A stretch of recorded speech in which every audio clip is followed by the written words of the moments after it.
A raid from Trucker John? What? Oh, what?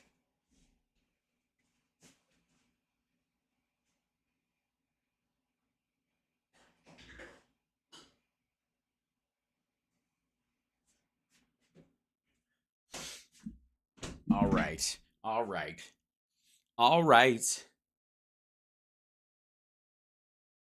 Turn on, you silly computer. Come on. Come on. Wake up.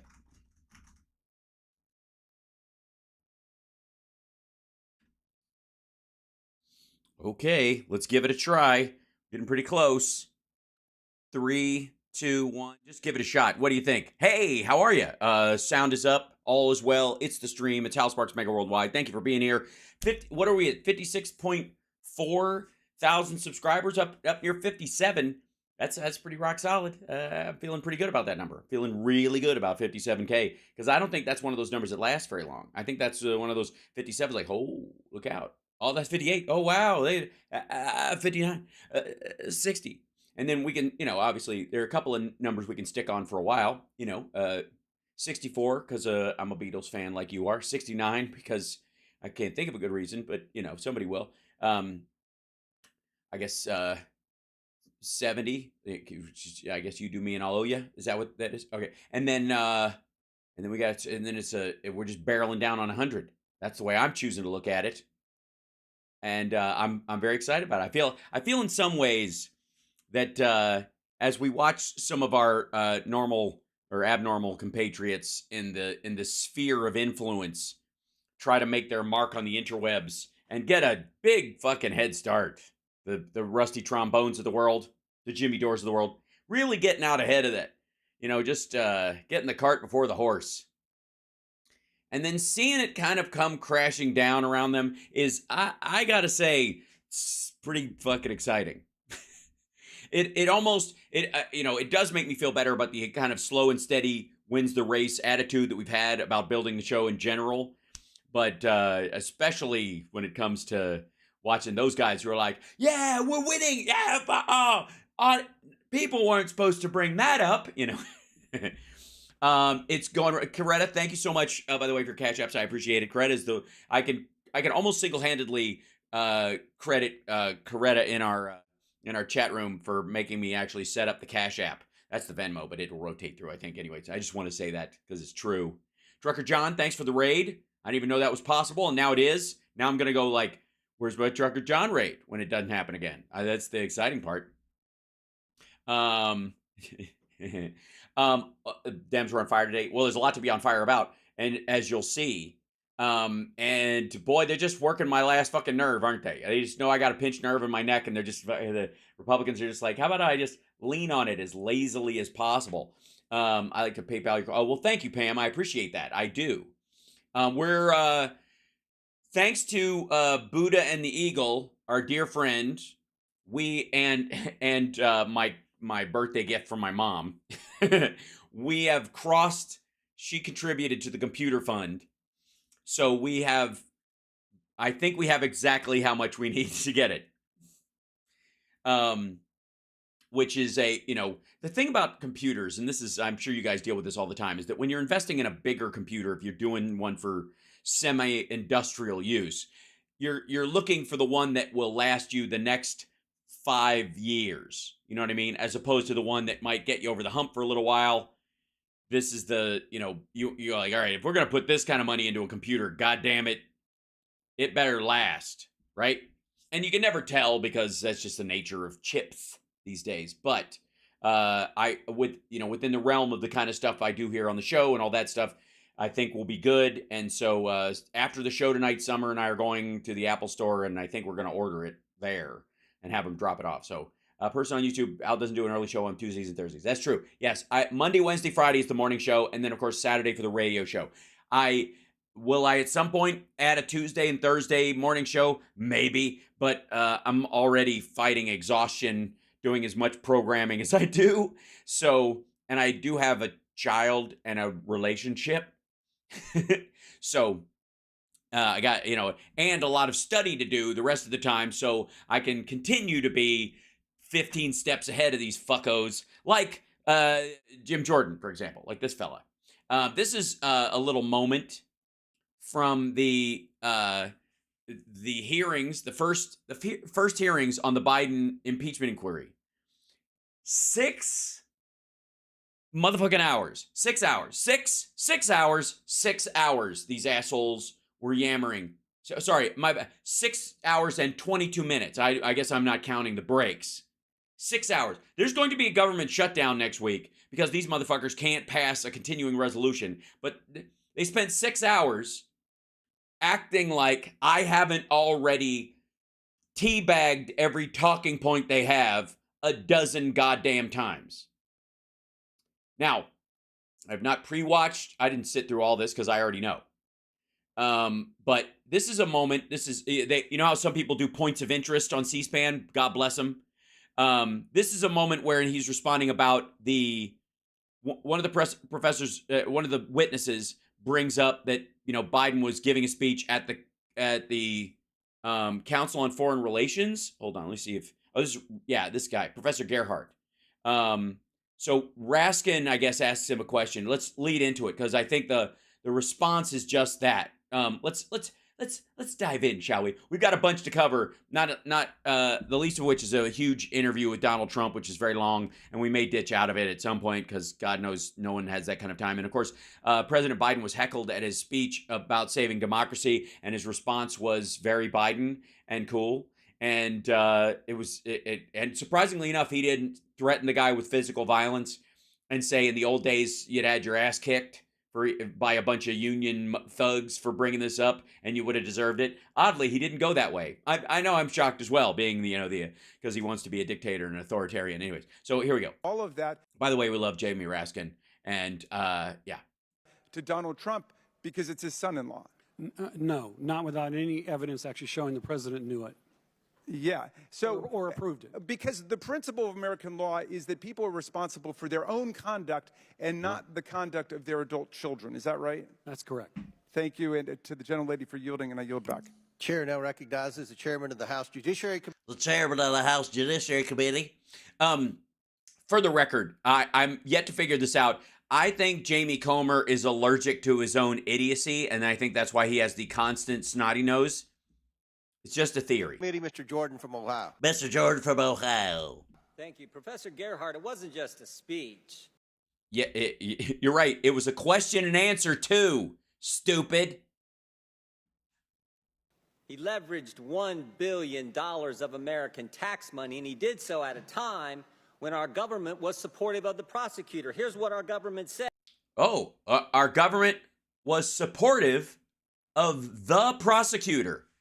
Well, shit. This has got to be new information. He's going to read something. Let's do it. The Assistant Secretary of State.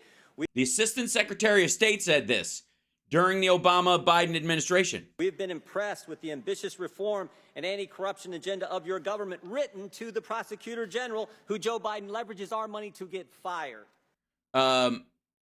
No, that was to everyone in the government. That was addressed to the Ukrainian government. It wasn't, they didn't send a personal note to fucking Viktor Shokin. I don't know what the fuck he's talking about.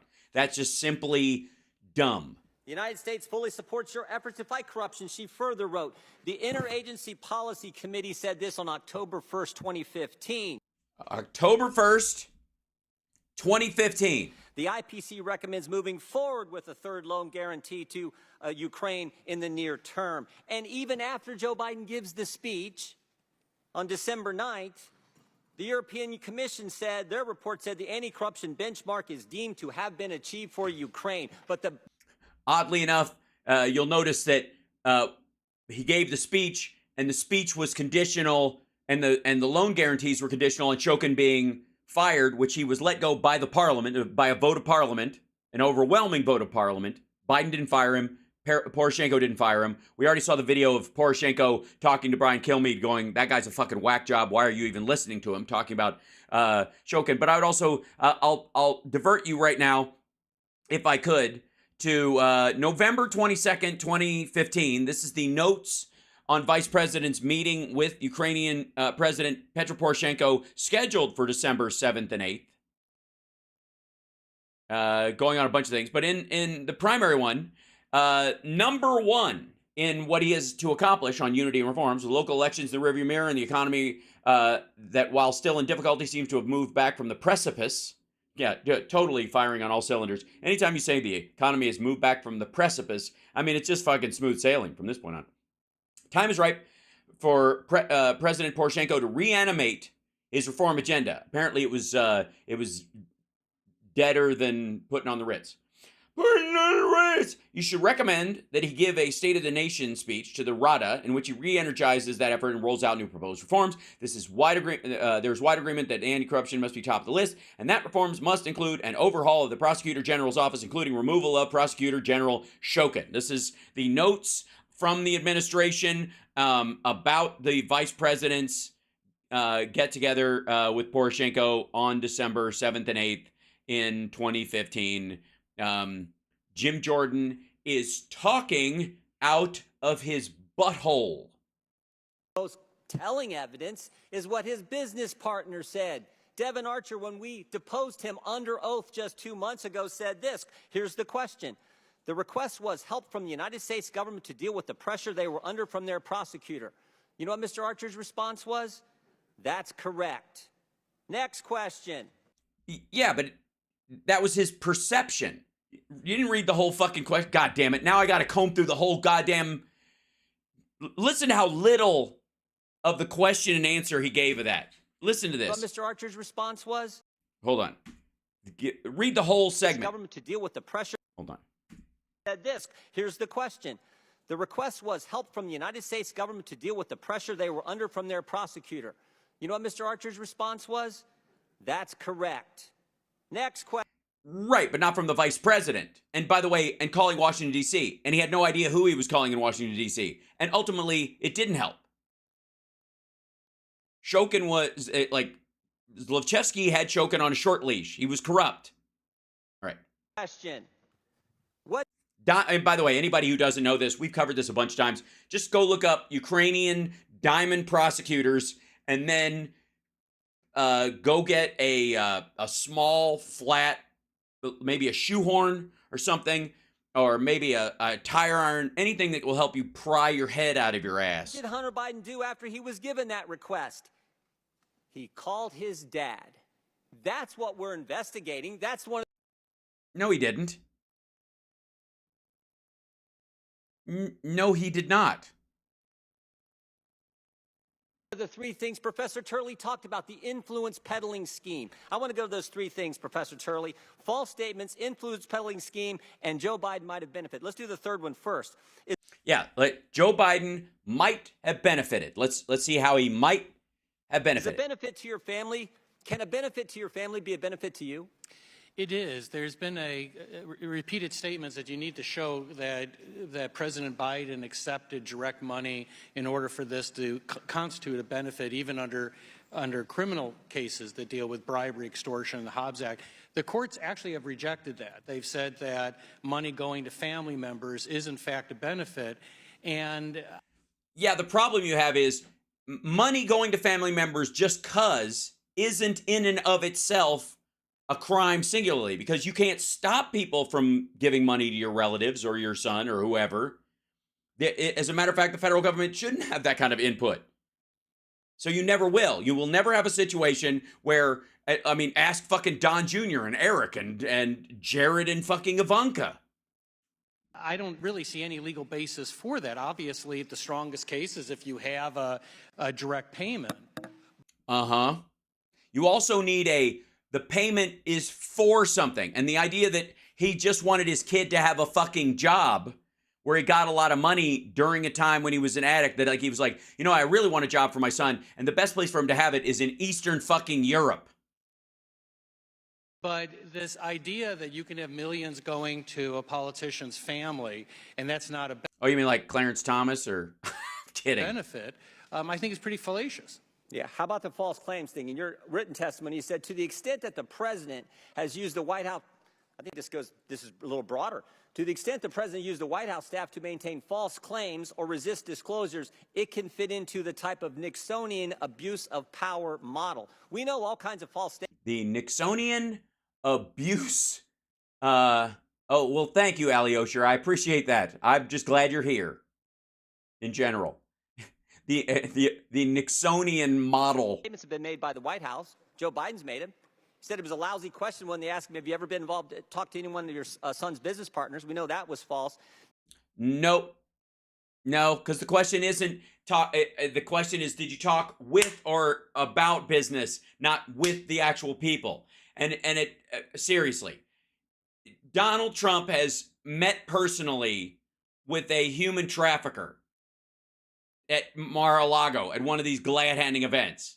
If you ask him, have you ever met and talked about, how, like, if you ever said, how's business with that person? You're like, oh, so according to Jim Jordan's standard, Donald Trump has talked business with a human trafficker on his property. Now, do you think they would hold him to that standard? Right. Ron Klain said, the president's confident his son didn't break the law. Press Secretary Jen Psaki said never spoke to his son about his overseas business dealings. Right.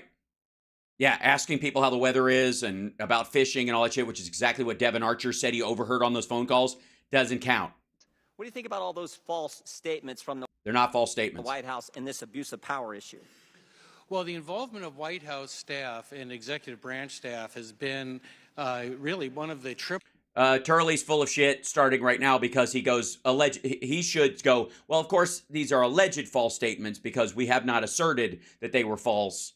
Again, talking about the weather or saying hi to people who are on speakerphone is not the same as talking about business plans or discussing things, or certainly about, not talking about wiring money or getting money or doing activities for a return on, some payment or any of that kind of shit, bribery or extortion. It's not the same thing as going, how's the fishing, buddy? Wires that we saw in Nixon, to some extent even in Clinton, the degree to which you enlist support for a false narrative or to obstruct Congress can go into things like abuse of power. So Trump should just be in jail right now is what you're saying. One of the things that I suggested is that if you look at past impeachment inquiries, and once again, this is an inquiry to find evidence, you're not voting on articles of impeachment. Right, because you don't have anything. You're looking for something. It is a fishing expedition.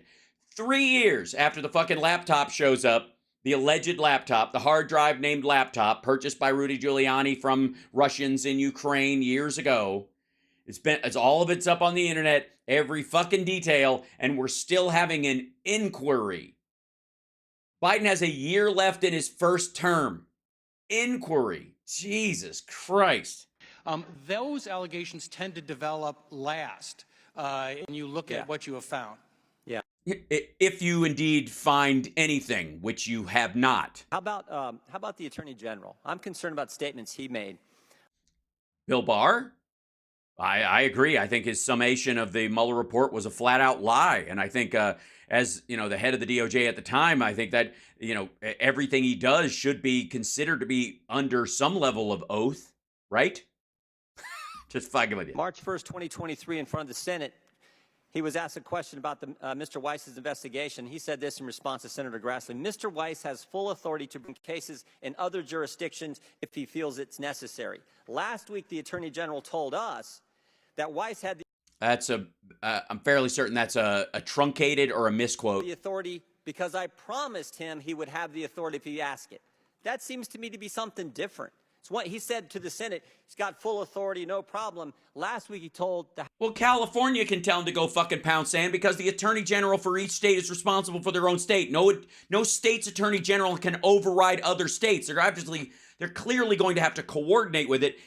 What Garland means is he's not going to interfere with that part of it. Obviously, there's, if he wants to look into it, there's no reason why the California AG wouldn't work with him on it unless they already have an investigation in place that they are pursuing, that they are further ahead on in some particular case. In which case they're like, don't override ours because if you start sniffing around, some of our witnesses or other people will bug out. Reasons like that.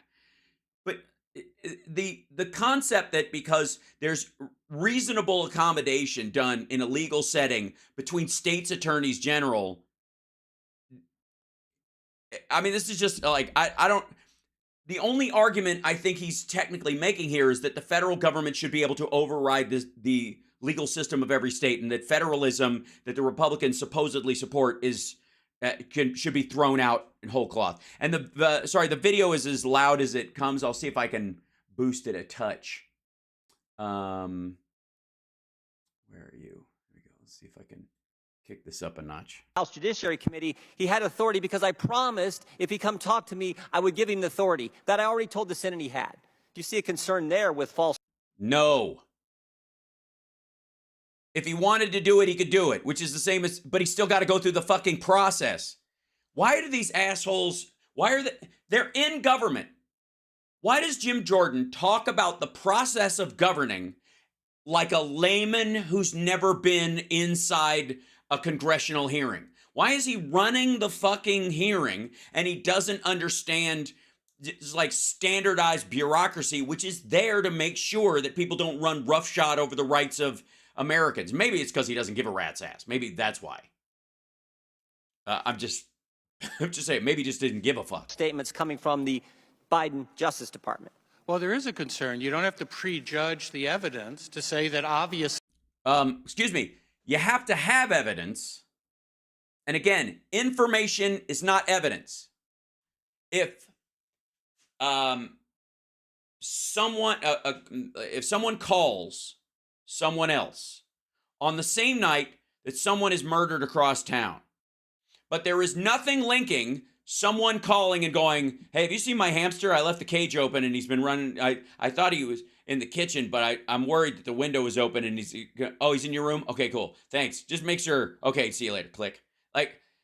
And you're like, right at the moment, this person was like 10 minutes before they were murdered. This person made a phone call to another person who doesn't know the dead person, doesn't know the primary suspect, but they happened at the same time. Both of those things are information.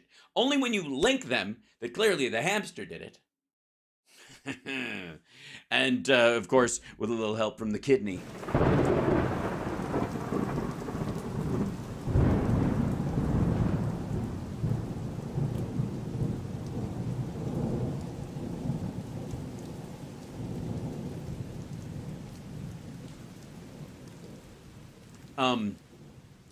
Only when you link those things do they then become evidence.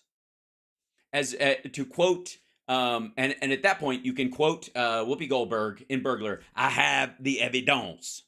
Of course, referencing a set of counterfeit plates that were made and deal with the murder of a dentist's lover who was killed with an elevator, actually.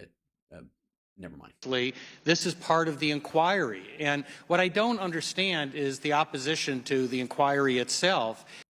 I'll tell you why. Because you're mainly dealing with a private citizen, the son of the president, on activities that happened largely during a time when Joe Biden wasn't president anymore, and Hunter Biden had stopped working for Burisma even at that point. And the idea is that any American on a legal basis, this sets up, you want to talk about fucking slippery slopes. These motherfuckers think that if you can't have a Gatling gun mounted on the fucking front of your car when you pull up and drop your kids off at soccer practice, that that's a slippery slope to the government taking all your guns away, right? Forever. The end of the Second Amendment. If I can't have a nuclear missile, then clearly the next step is taking away, first they came for my nuke and then they came for my howitzer. And finally all I had was a straw with some wadded up paper going, there's a certain point where they believe in this kind of slippery slope idea, but then they can't look at the idea that we're talking about a time when Joe Biden and Hunter Biden are private citizens. The 2017 stuff, private fucking citizen. I mean, I've already debunked the nonsense that happened while he was vice president. But the stuff afterwards, at a certain point, you're like, I gotta tell you, fuck off. Because Biden is not an appointee. There's a difference, and this is this is kind of a crucial difference that I want to bring up around, them saying, well, he was a candidate, or he was going to be a candidate, or he was thinking about becoming a candidate later in 2018, 2019. When he wasn't a candidate, Trump was afraid of him at that point. This is well before he announced. When we're talking about like a Supreme Court justice, or we're talking about someone who's appointed like Bill Barr, where the president himself may be in, colluding with this person, and this person knows they're going to be on the inside. They've got the inside track, and someone else knows it as well. Like, they know they're the number one pick for this job. It's not about the electorate. It's about one person picking them, and then them clearing the Senate committee system, which, is it's a jump ball. Most of the time you'll make it through, like Kavanaugh or somebody like that. So if by paying off his debts, you get him on a short leash in a way that an elected official is way fucking harder. Especially because until they're in office, unless it's blackmail, you don't have that influence. Like, I promise you, if you get elected, I'll do it. Well, if I get elected, I'm president of the United States. The fuck I need you for? So the only fallback is blackmail. Well, at this point, again, how do you blackmail somebody with shit that's already on the internet? Joe Biden better do what China wants, or they're going to post pictures of his son smoking a cigarette in a bathtub. Who gives a fuck? It seems to me the test is, would the alleged conduct, if proven, establish impeachable offenses? And is there a credible basis for those allegations? I think the answer is clearly yes. No, there isn't.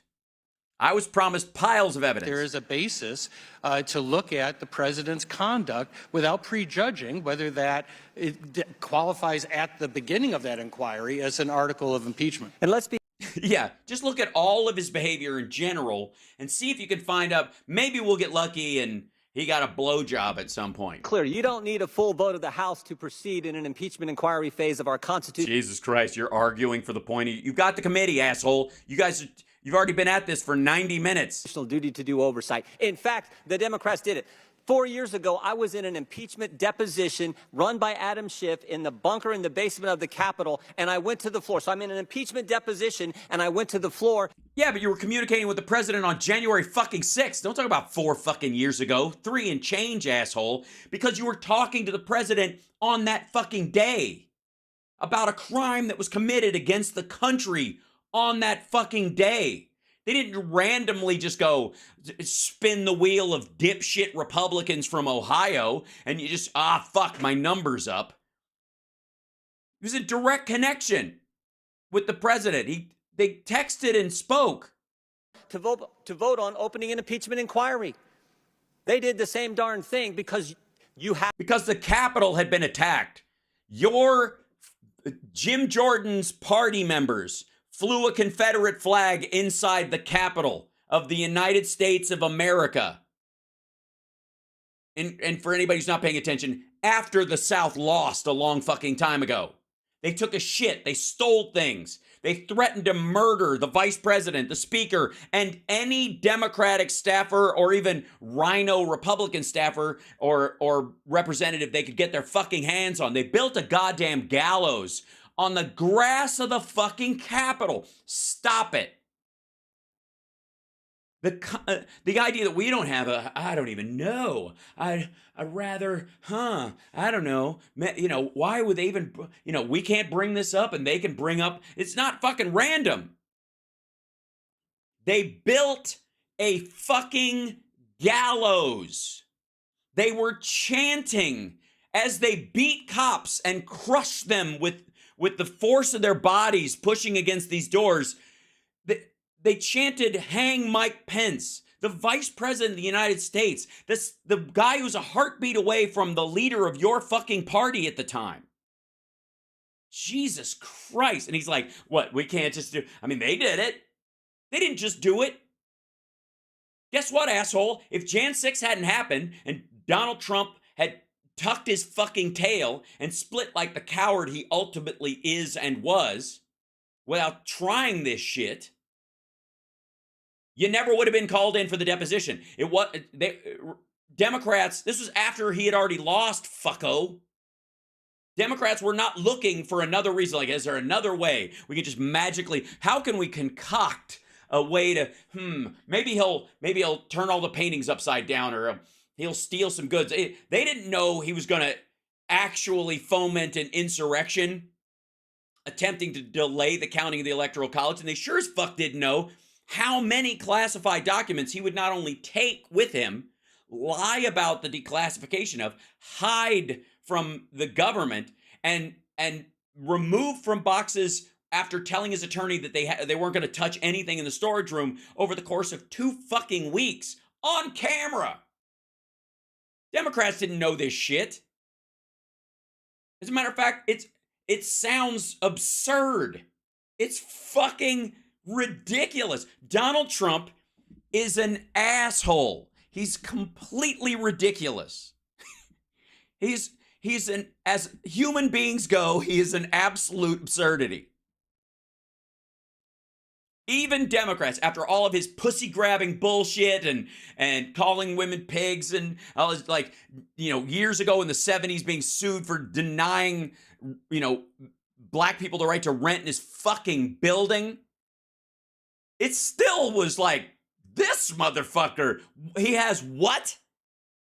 He has hundreds of human classified, like, top secret government documents that he just fucking kept. And then he's on tape. This motherfucker's on tape. And he admits it's his voice. He admits he's the one talking to Mark Meadows' autobiographer saying, these are, they're classified. Look at that. They're classified. These are secret. I mean, if I was president, I could declassify them. But we should see if we could do this, whatever. While his fucking assistant is shitting their pants going, this motherfucker is showing me classified documents. I'm fucked. This asshole just dragged me into this shit. And Jim Jordan wants to bitch about being called in for a deposition like it was a fucking, like they flipped a coin and it was like I can keep flipping until we land on Jim. The fuck out of here. Have that authority as a Congress when the Speaker of the House makes that designation. The Speaker, Nancy Pelosi, did in fact initiate the impeachment. In some cases, then you have a later vote. I've said in my testimony, I consider that the best practice to have a vote of the House. But the court that was right, but you don't have the votes, so inquiry. Here we are. This is the same thing Trump wanted from Zelensky. I don't need you to find dirt on the Bidens. I just need you to go up to a podium and say you think it's there.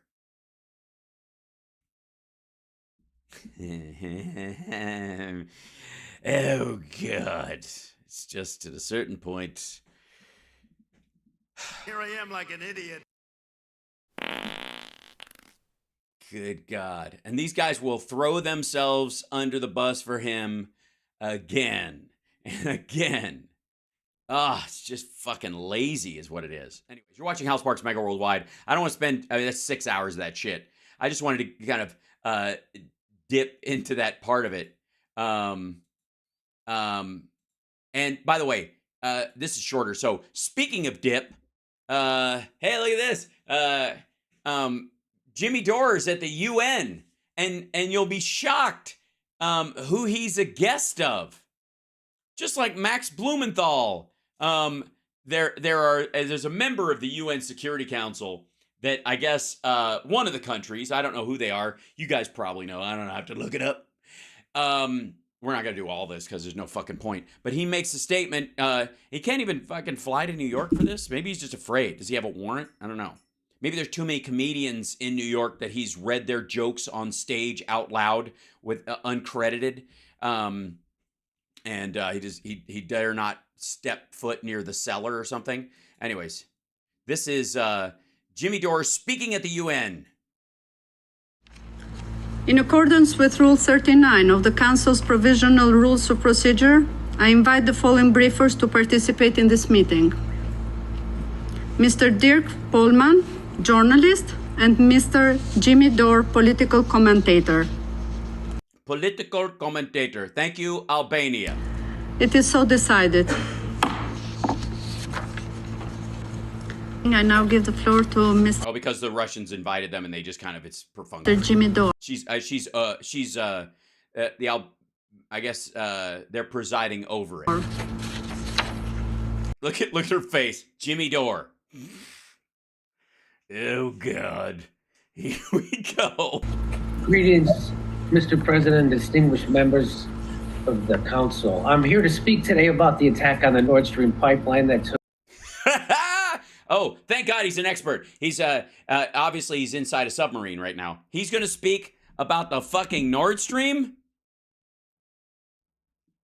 Oh, I can't wait. He's got new information. Place 1 year ago on September 26, 2022. 4 explosions ruptured the Nord Stream 1 and 2 pipelines that carried natural gas from Russia to Europe. False. Okay, at that point, Nord Stream 1 was still delivering some. Nord Stream 2 had not come online, and Germany had already stated they were not going to receive natural gas through Nord Stream 2. It was dead. It was a defunct pipeline at that point. Trump, Biden had come in after, tried to normalize shit to try and placate Russia a little bit to see if they could walk them back. They knew they couldn't. And then from that point on, he denied any companies that in the United States are licensed in the United States, and the European Union did the exact same thing, that they cannot insure the pipeline. So if it gets, if it ruptures or breaks or whatever, Russia has to pay for its fixing by themselves. It was the biggest act of industrial sabotage in human history. Citation needed. Severing the main artery for energy from Russia to Germany, cheap energy that was critical to maintaining Germany's industrial base. By the way, who drafted this fucking statement? He's reading a statement, which is adorable. And I don't know why someone wrote it on a piece of paper and put it on top of the laptop or the camera or wherever the fuck it is. We have heard Why are they cutting to him? Oh, because they're both on the same Zoom call, and whoever makes noise, his mic's turned up louder, and it automatically goes. You're on a FaceTime call, and somebody's like dog barks in the background, and Zoom or FaceTime will automatically think that they're the one speaking because it's a louder, their microphone is hotter than the other one. This is going to be great. Cockamamie ridiculous theory on how this happened. Now, you don't need to be a genius investigative reporter to. Well, thank God, because I don't know how you would have been invited. Figure out who was the culprit of the Nord Stream attack. Okay, who was the culprit of the Nord Stream attack? Incredibly, most Western news outlets ignore the fact that the President of the United States, Joe Biden himself, announced on February 9th, 2022, that he would in fact attack the Nord Stream 2 pipeline. Oh, no, he didn't. He said they'd bring it to an end, which they already had done. They had already ended Nord Stream. Nord Stream was over. The Germans weren't going to use it anymore.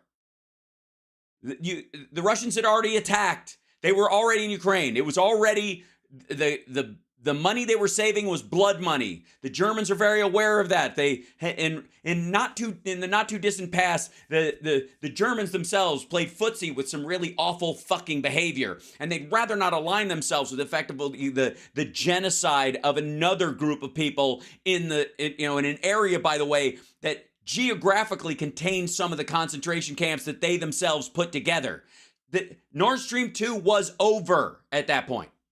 Saying, and I quote, if Russia invades Ukraine, tanks crossing the border again, there will no longer be a Nord Stream 2 pipeline.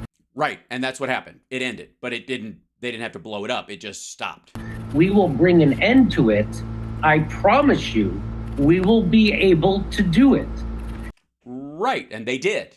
They didn't need to blow it up. They denied anybody the ability to insure it, which made the gas going through it untenably expensive if they decided to do it. And the Germans themselves, while they played footsie for a little while or were slow walking it for a bit, and they were given a little leeway because they needed more of the fuel than anybody else in the European Union, eventually themselves said, fuck off, we're not using it anymore, because they were getting so much like worldwide bad press. And again, the Germans have a bit of a history around, effectively the genocide of people in that area of the world. Even with that pre-admission of guilt from the President of the United States, most of the Western press remained baffled as to who could have pulled off the greatest act of eco-terrorism in history. The greatest act of eco-terrorism? Well, obviously, Jimmy's either blissfully unaware or just, I guess, run-of-the-mill fucking stupid, and doesn't know that The easiest way to blow a pipeline up is if you have access to either side of it, and you can put in a pig, a pipeline inspection gadget, one of those roving things that tests the pressure. It's basically a robot with wheels on all sides of it that can go through the pipeline and check the pressure along the way. And you just have it drag an explosive and then detonate it when it reaches its position, or set it on a timer and let it do that. Where it can, by the way, vent all the gas into the air, and then you can reinflate it with just air so that you don't have to depressurize the unused pipeline back through your factory when there's no one there to run it because you've sent them off to Ukraine to be cannon fodder. We don't have to rely on my interpretation of President Biden's clear threat to attack the pipeline. Yes, Seymour Hersh has a friend. Seymour Hersh, the greatest political plagiarist in American history. The man who never writes a story until someone else has written it first. Even the story of the My Lai massacre, that motherfucker just cribbed the entire story from the guy who did the actual reporting on it. You know what the difference between that guy's reporting and Seymour Hersh's is? Seymour Hersh took out lessened the references to the soldiers that actually stopped the massacre, that put themselves between Charlie Company and the people of My Lai. They just kind of minimized that part of it for, hippie impact at the time. Actually have Seymour Hersh, a genius investigator.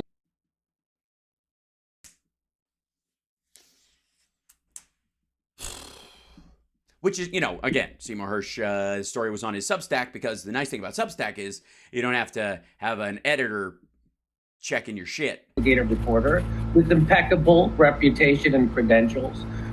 No, I pecked them. I pecked them a lot. I pecked those credentials to fucking, like a fucking hen on coke. I pecked his credentials. Fuck you. Hold on one second. Just in case anybody wonders, hold on. Let's see if they...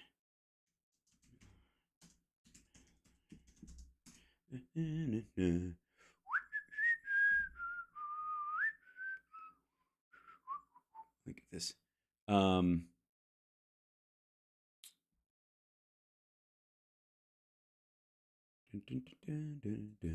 This is the Britannica. There we go. Trying to find the... I'm trying to find the part of the platoon. Williams County. There you go. Short distance. This is a story. Hold it up. Platoon. Whoops. Yeah. So here is. One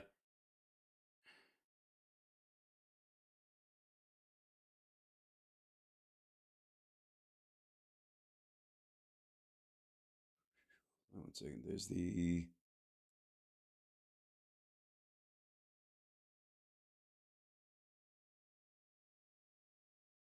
I'm trying to find... Yeah, here you go. This is the part that so My Lai, for those of you who don't know, Charlie Company basically were told that anybody who was left behind in this village, they've been told to clear out, and anybody who was left behind in this village was of Viet Cong and blah blah blah. And this was at the height of just fucking everybody was a goddamn mess, and it was grotesque what Charlie Company did. But let's revisit a moment in it, shall we, for a second. Sergeant Ron DeSantis, a U.S. Army photographer attached to Charlie Company, documented the events of that day. He used a black and white camera for official Army records, but shot in color on his personal camera. Many of the black and white images depicted soldiers questioning prisoners, searching possessions, burning huts. Although the destruction of property violated U.S. military command directives, which is important. They were told not to. They did it anyways. Such actions were typical of a search and destroy mission and did not provide direct evidence of war crimes. Hebrel's personal color photographs, which he did not turn over to the Army, were later published in the Cleveland Plain Dealer and Life magazine. One graphically depicted a trail littered with the bodies of dead women, children, and infants, and another captured a group of terrified women and children moments before they were shot. These photographs served to galvanize the anti-Vietnam War movement and would become some of the most recognizable images of the war. As the massacre was taking place, Warrant Officer Hugh Thompson, who is a fucking hero, was flying a scout helicopter at low altitude above My Lai. Observing wounded civilians, he marked their locations with smoke grenades and radioed for troops on the ground to proceed to those positions to administer medical aid. After refueling, Thompson returned to My Lai only to see that the wounded civilians subsequently had been killed. Spotting a squad of U.S. soldiers converging on more than a dozen women and children, Thompson landed his helicopter between the two groups. Thompson's door gunner, Lawrence Coburn, and his crew chief, Glenn Andreatta, who are all fucking heroes, manned their weapons as Thompson hailed other helicopters to join him in ferrying the civilians to safety. In 1998, Thompson, Coburn, and Andreatta posthumously were awarded the Soldier's Medal for acts of extraordinary bravery not involving contact with the enemy. Although I would say the Charlie Company was fucked up and at that point had become the enemy at that point. By 11 a.m., as many as 500 Vietnamese civilians had been... By the way, they leave out the part in this one, in this Britannica part, where he ordered his gunners to fire on the soldiers and told them, we will fire on you if you proceed towards these women and children. Now, the sort of the story of it, this guy, Ronald Ridenhour, in 1968, who was a helicopter door gunner who had trained with members of Charlie Company, had begun to pursue an informal investigation of the massacre after learning it from troops who had been present that day. Ridenhour is the guy who should get the credit for breaking open the My Lai story. Seymour Hersh is a tick on this fucking dog. His entire cred as a reporter is built on having like some sort of inside connection that he always fucking talks about inside the, I don't know, in the CIA or whatever the fuck that feeds him shit. Ridenhour's the fucking man. Ridenhour did all the reporting on this, got all this stuff, and put the story together. It's because of him that this shit came out, not because of Seymour Hersh. Seymour Hersh fucking rubber stamped it and pushed it on because he had a cush job back in the States. Ridenhour did this reporting both in Vietnam and...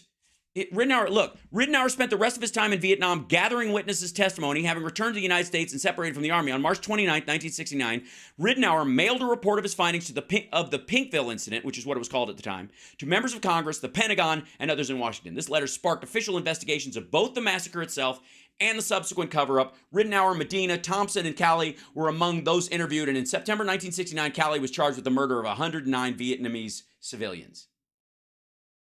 Acting on a tip, journalist Seymour Hersh made contact with Calley's defense team. You heard that right. Seymour Hersh got a tip from somebody, and who did he contact? Did he contact Ridenhour? Did he take a plane over to Vietnam and start re-interviewing people? Did he fucking walk around like John Rambo finding retired Vietnam vets with fucking cancer from Agent Orange and get their deathbed confessions about the shit that Charlie Company did on that day? No. He got a tip from some fucker in the intelligence community and went immediately to talk to the defense team of the dude who did the murders.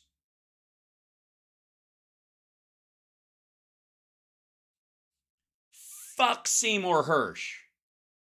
Fuck him. I'm sick of this shit. This is Seymour Hersh has stolen valor from Ridenhour for fucking 5 decades.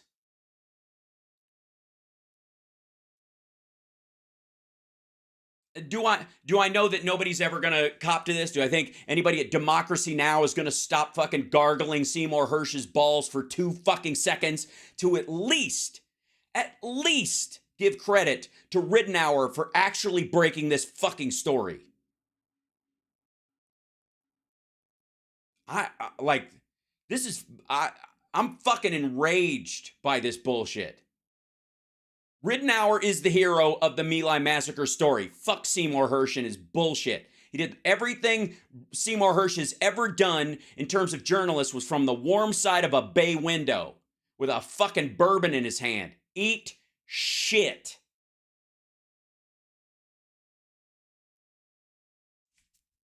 Other than that, I have no opinion.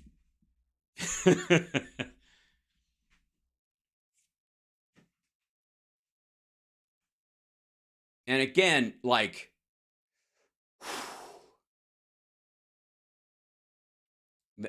like the photographer Thompson who took the Hugh Thompson who was flying, and then the photographer who kept his color pictures secret, probably had to smuggle the fucking film out of Vietnam in his ass like Bruce Willis's watch in Pulp Fiction.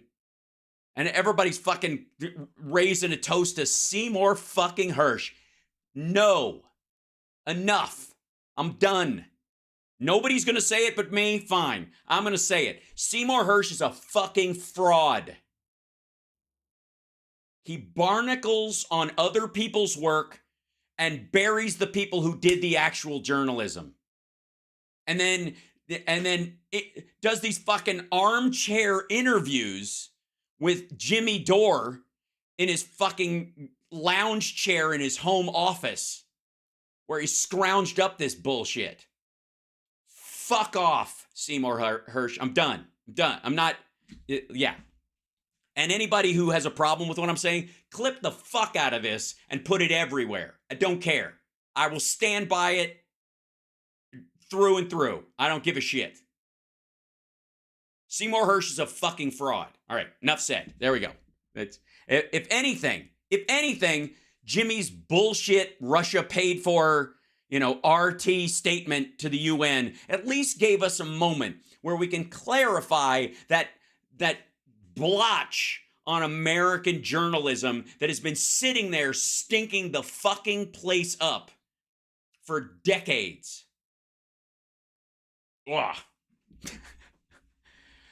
I feel so much. Oh God, I feel like this. I got this off. I finally just like this load. It's come off me. I just finally, I think I'm literally the only person saying this, but I won't be the last. Because anybody who thinks this shit through for more than 2 minutes. Frack.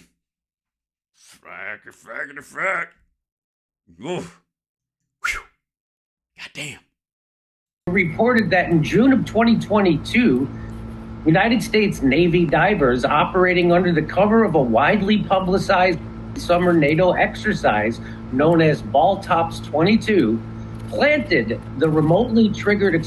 No. Real quick.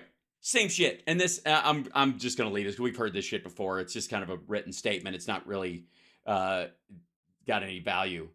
Seymour Hersh did not say that they did this. Seymour Hersh said that his source, his intel source, his secret intel source that has been passing him shit for years again, how the fuck do you know it's true? If you got a hook in Seymour Hersh's lip, how the fuck does he even know he's talking to the same person? But that person told him this story. He wasn't down there with a fucking air tank on, dressed like an action figure from a 70s, television show.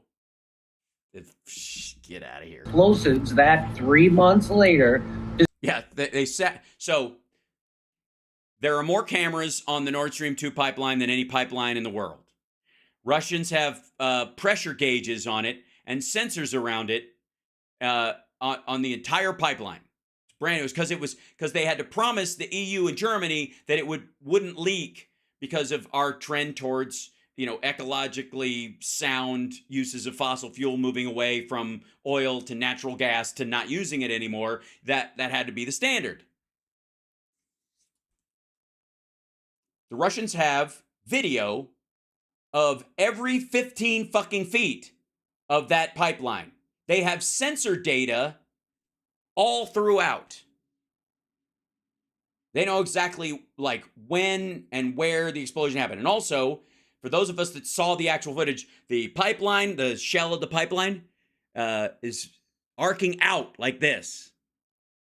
Now, the lie you'll hear from a bunch of other people is that, well, they planted the explosives in and the whole thing went up like that. No, it goes like that because it's a fucking pig. They put a pig in it and they blew up their own pipeline because they didn't want to vent the gas back through their end because they didn't have anybody to monitor it. Piss off. Anyways, if I keep that going there, I will just get all riled up. But I'm glad we got to address that. I think it's important. I think calling bullshit on that again is very helpful. And again, I will say with I'm completely comfortable in calling Seymour Hersh a fucking fraud. Let's have a moment of like, let's see, here we go. Here we go. Oops, I'm gonna turn this up. I'm gonna go to this Much guy. to do. Hold on. Here. We will. This is the. Hold on. Here we go. 2 weeks ago, I thought about John as I was standing in another part of the world, in Vietnam. I don't want to be, excuse me if it was an emotional trip. I was there to usher. The audio's quiet on this, and I 50-year apologize. arc of progress of the two countries, pushed by John, and I might add, another John, this former Secretary of State, John from Massachusetts, won the Silver Star as well. Once at war, we're now choosing the highest possible partnership made possible through John's leadership. I mean it sincerely. Think about it. While in Hanoi, I visited a marker depicting where John had endured all the pain. Imprisoned 5.5 years, solitary confinement for 2 years, given an opportunity to come home if he just said a couple things. He was beaten, bloodied, bones broken, isolated, tortured, left unable to raise his arms above his shoulders again. As I stood there paying my respects, I thought about how much I miss my friend. And it's not hyperbole. From the bottom of my heart, I mean this. I thought about something else as well. I thought about how much America missed John right now. How much America needed John's courage and foresight and vision. I thought about what John stood for, what he fought for, what he's willing to die for. I thought about what we owed John, what I owed him, and what we owe each other. We owed each other as well, Americans as well. You see, John's one of those patriots, when they die, their voices are never silent. They still speak to us. They tug at both our hearts and our conscience, and they pose the most profound questions. Who are we? What do we stand for? What do we believe? What will we be? For John, it was country first. Sounds like a movie, but it's real with John. Honor, duty, decency, freedom, liberty, democracy.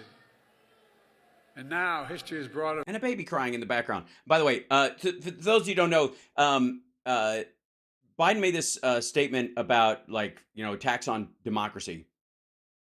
And instead of they were going to do it at Valley Forge. There was a talk about doing he's going to be doing this speech about how precious democracy is and how it's important to shore it up as part of his, the Biden campaign for the next year leading into the election is not just going to be about him being president and all the stuff they're going to run on the record, but also about protecting democracy from people who don't want it, from the Trumps of the world, right?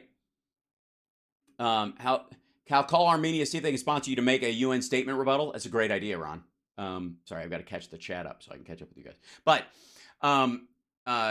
they decided to do this in Arizona because it's a swing state, and there's a lot at play in Arizona, and Arizona's caught a lot of shit from Republicans as well over the last little bit. I mean, from Kerry Lake to Mike Pillow, they've been attacking the state nonstop, and a lot of the investment that the Biden administration has put into the, through the CHIPS Act and other stuff has gone directly to Arizona. There are more chip factories being made in Arizona than any other single place. Now, there's a couple other places that they're making, Ohio and Indiana specifically.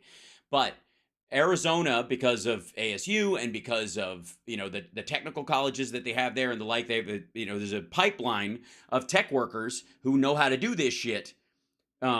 I mean, obviously they need a lot of water to make chips, and they picked a place that's very strange. But but the fact is, there's a lot of unused land they could dig very deep in the ground and put in these, cooling systems and and put a lot of the sort of like the power generation and cloud computing factory, like sites and all that kind of stuff are very good in desert communities because below the ground it's very, very cold actually. So, anyways, Arizona is benefiting a lot from the CHIPS Act.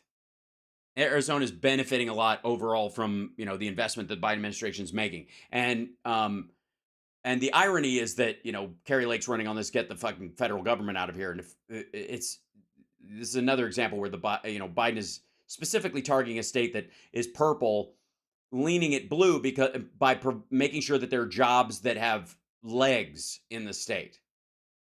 And so they decided to start this at the inaugural opening of the John McCain Library in Arizona.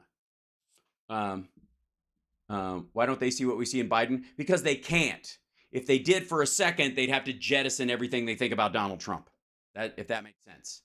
Your son called. What did you miss? You just missed some poignant words from Biden, and then somebody had heckled him about fentanyl or border shit, or whatever. But the point is, it was a moment for him to once again eulogize John McCain and remind everybody that bipartisanship actually does function. And there was a time when we kind of took it for granted. And again, you have to have a gauge. If there's a 1 to 10 in how much someone is a political opponent or an enemy, and 10 being an enemy and 5 being a political opponent and 1 being a friend, let's say, or being somebody that just irritates you, but you basically agree. I don't know what the scale would be, but if everybody's a 10, then nobody's a 10. You're the 10. It's like an I Am Legend moment. I don't know if you know the story, but the Omega Man and the Last Man on Earth, and then I Am Legend, the story that I Am Legend is based on, even though they fucked up the Will Smith version of it and blew off the entire ending that it was supposed to have, is that there's this guy, he's the last man on Earth, and vampires have taken over, and his family's been killed, and everybody's been turned into these flesh-eating monsters or whatever, and he's the last guy, and every night he fights them off, and they try to get him to come out, and they scare him, and they try to use, like the females that look a little human or whatever, they try to lure him out because he's lonely and broken, and he fights that off, and in the daytime he goes out and he kills them so he can wipe out all the vampires so that humanity can come back, and he realizes he's the only one left. And they finally catch him and they crucify him, they kill him, because he kills their families during the day when they're sleeping. He's the monster. And when they put him up, when they're hanging out, he realizes in that moment that he always thought he was right, and he realizes I am legend, which basically means like I am the boogeyman. I thought I was the good guy and they were the monsters, when I'm the monster. I'm the one killing them in their sleep, and I'm outnumbered. So whatever. The book that's the tale of it. Is like, at what point do you become such a minority that your attack on the majority makes you a monster? Especially if you're that destructive. If the only way through, is to destroy that majority, that group, whatever it is, and have your way with them, and you kill them when they're at their most vulnerable, does that not indeed make you a monster, right? And so that's, and that kind of applies to that whole idea that if everybody's a fucking 10 all the fucking time, if everybody's like, they're a fucking monster, Nazi about everybody, then nobody is. Thanks for ruining the end. Okay, there have been 3 movies made of it, and the book came out in like 1940. Simmer. What's this an analogy of? Well, in this particular case, it's that if you castigate all Republicans as automatic Nazis because they caucus with other people who are genuinely awful, and they're trying to steer their party back while excising but they're trying to maintain their actual values and stuff, but you've just written all of them off. Eventually you become the monster. That's the worry. And so it's a good reminder to go, nobody's always right about everything. We can agree on the problem but disagree on the solution, which is most of the time what you have in a democracy. Most people agree on the problem but disagree on the solution to it. And the goal should be hash out the best solution between people who maybe disagree. And that's where, get ready for the phrase, diversity is our strength comes from. Diversity is useless in terms of if we all think there's a different problem. That doesn't help. if you're in the Donner Party and some people are like, I think the most important thing is that we're lost, we get back on the trail. I think the most important thing is that we go hunt and find food. I think the most important thing is we set up camp. If everybody, the problem is you're lost. But if everybody decides that the real problem is not that we're lost, it's that I'm tired or I'm hungry or we got to do this, and then you kind of scatter, no one will get anywhere. No one will survive. You have to agree on the problem. That's diversity in terms of, and that's where you do have, I think in the MAGA world, they don't believe there is a problem a lot of the time. That is where the distinction is. But when you get people who are sensible, if you talk about comprehensive immigration reform, for example, it's a bipartisan issue. There's a lot of Republicans who agree that we need comprehensive immigration reform. But it's in the minutia where you got to hammer it out. That's why we have committees. That's why they do markups. It's all that kind of stuff. And that is not war. That's not fighting. That's not revolution. That's just fucking democracy.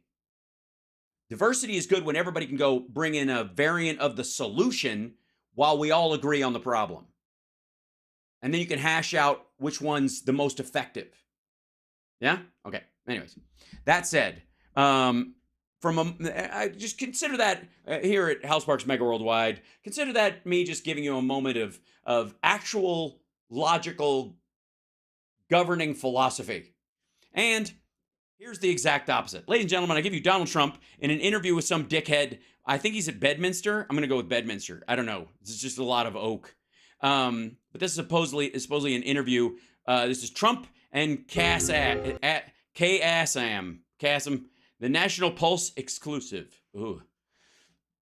I'm sure because it's an exclusive, he won't repeat the same shit he said dozens of times already. I'm Raheem Kassam, editor-in-chief of thenationalpulse.com. We're here at Mar-a-Lago. We're great. We're here. It's so great. We're here at Mar-a-Lago. It does smell like fish a bit. For an exclusive one-on-one sit-down interview with President. So nobody else budged in while you were like, hey, can I answer some questions? Get the fuck out of here, Mark. President Donald J. Trump. We cover a lot of topics in this interview. Yeah, ones you've heard before.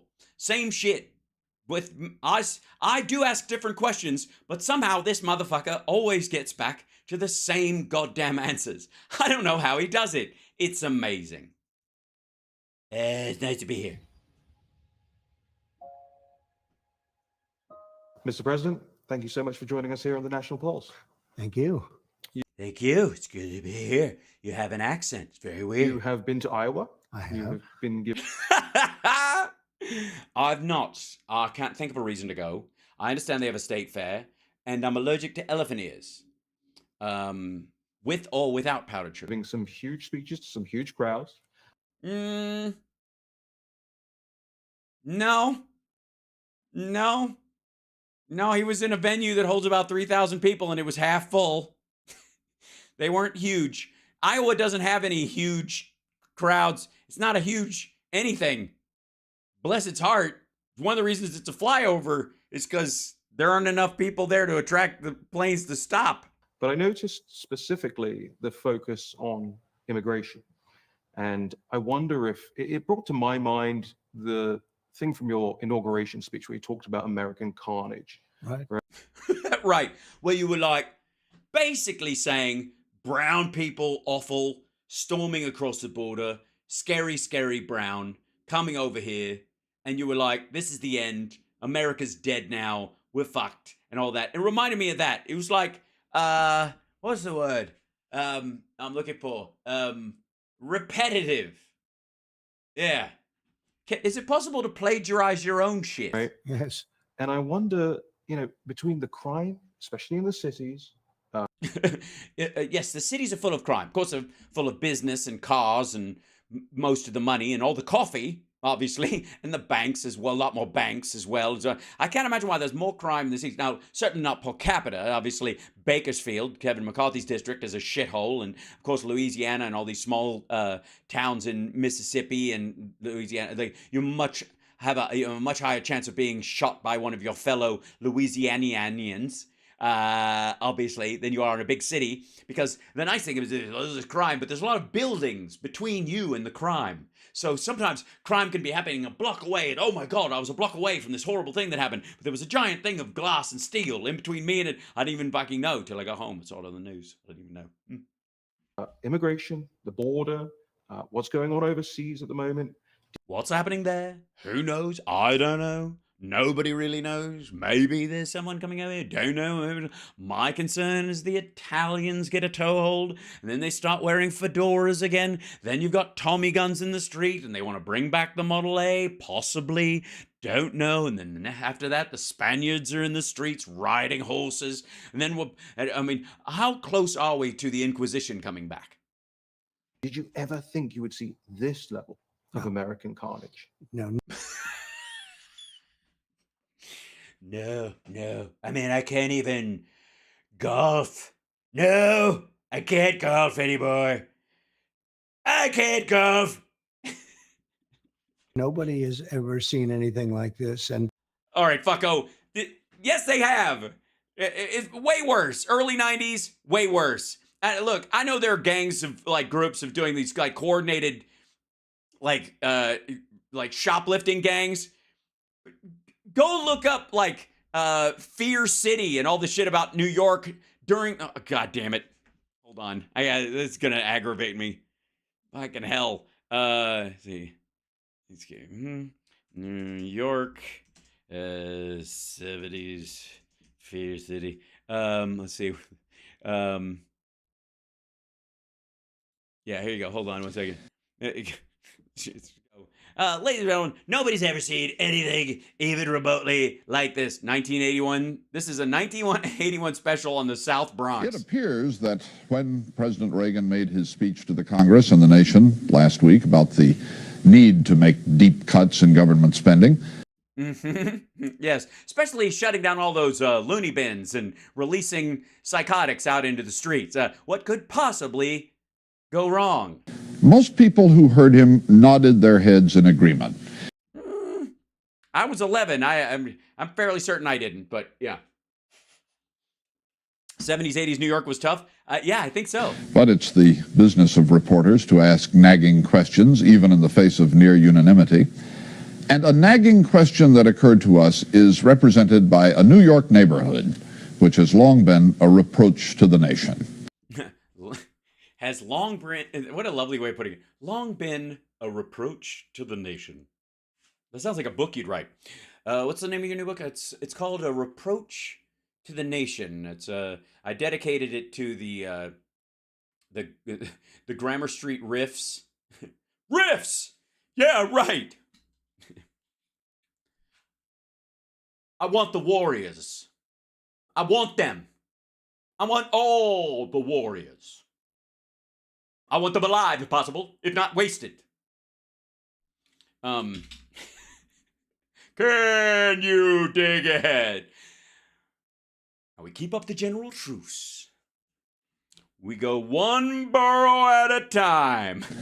But the South Bronx is trying. This is lovely. Sunday morning. This is like the most awful sitcom ever. Sunday morning in the South Bronx.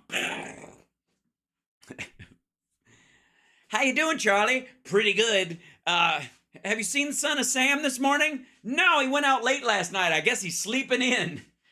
Boy, was he yapping all night. Trying to rise from the ashes. It is a battle to do so. And Ed Rabel spent last week in the battle zone. The battle zone. They fucking call it the battle zone. No one's ever even seen it like this. No one's ever seen New York as bad as this. Sometimes the line at Starbucks is twice as long as it was. Ah, that's loud. Sorry. Looks good. Looks real fucking good. No one's ever seen New York this bad. It was like the moon now, nothing Jesus. But minerals. Buildings had collapsed. Their wood had been consumed and their stones had crashed down. I've experienced that personally a couple times, and it's not a fun feeling if your wood has been consumed and your stones crash down. I mean, maybe that's your thing, but Some walls still all lead paint. By the way, whoever filmed this died of lead poisoning. I'm just saying. stood, but windows and roofs were gone, and there was nothing inside but ashes and dollops of melted glass. Yeah, it's almost like the new buildings in China. That is Kurt Vonnegut's description of Dresden after its destruction by American bombers in February 1945. And yet it's aptly a way to describe shops in the Bronx randomly in this is 1981. But this is Look at this shit. What the ever-loving fuck? the South Bronx, February 1981.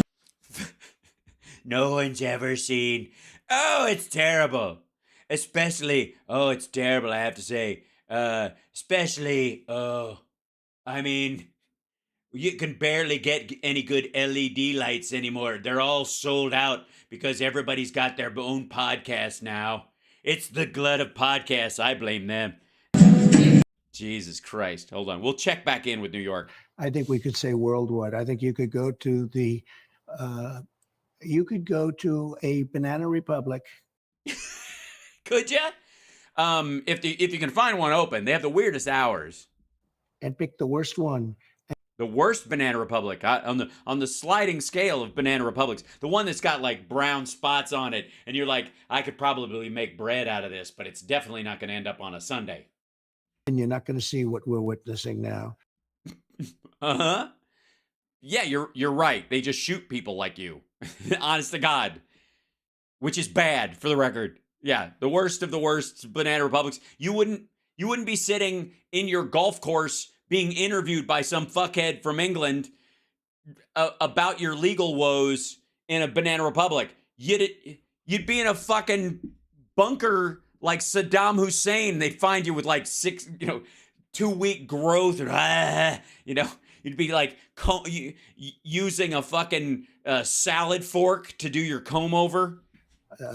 No control whatsoever. Nobody has any idea where these people are coming from. And we know they come from prisons. We know they come from mental institutions, insane asylums. We know they're both terrorists. Nobody has ever. We do know that. We know that. So is that because you hire them to work at Mar-a-Lago? I know you hire undocumented people to work at Mar-a-Lago. So do you only hire people who've been in, what was the word? Insane asylums? Loony bins? Never seen anything like we're witnessing right now. It is a very sad thing for our country. Obviously, if one of the problems with the argument that Trump is pressing, and one of the overall problems with the maggot argument, is that if America is such a shithole, and it's never been worse, why are more people wanting to come here than ever? Why did they look at it now as the land of opportunity on a scale that they didn't even look at it that way in the fucking 80s? It's poisoning the blood of our country. Ooh. Race mixing for 500, Alex. What is a racist piece of shit? Ding, ding, ding, ding. It's so bad. And poisoning the blood of our country. Get the fuck out of here.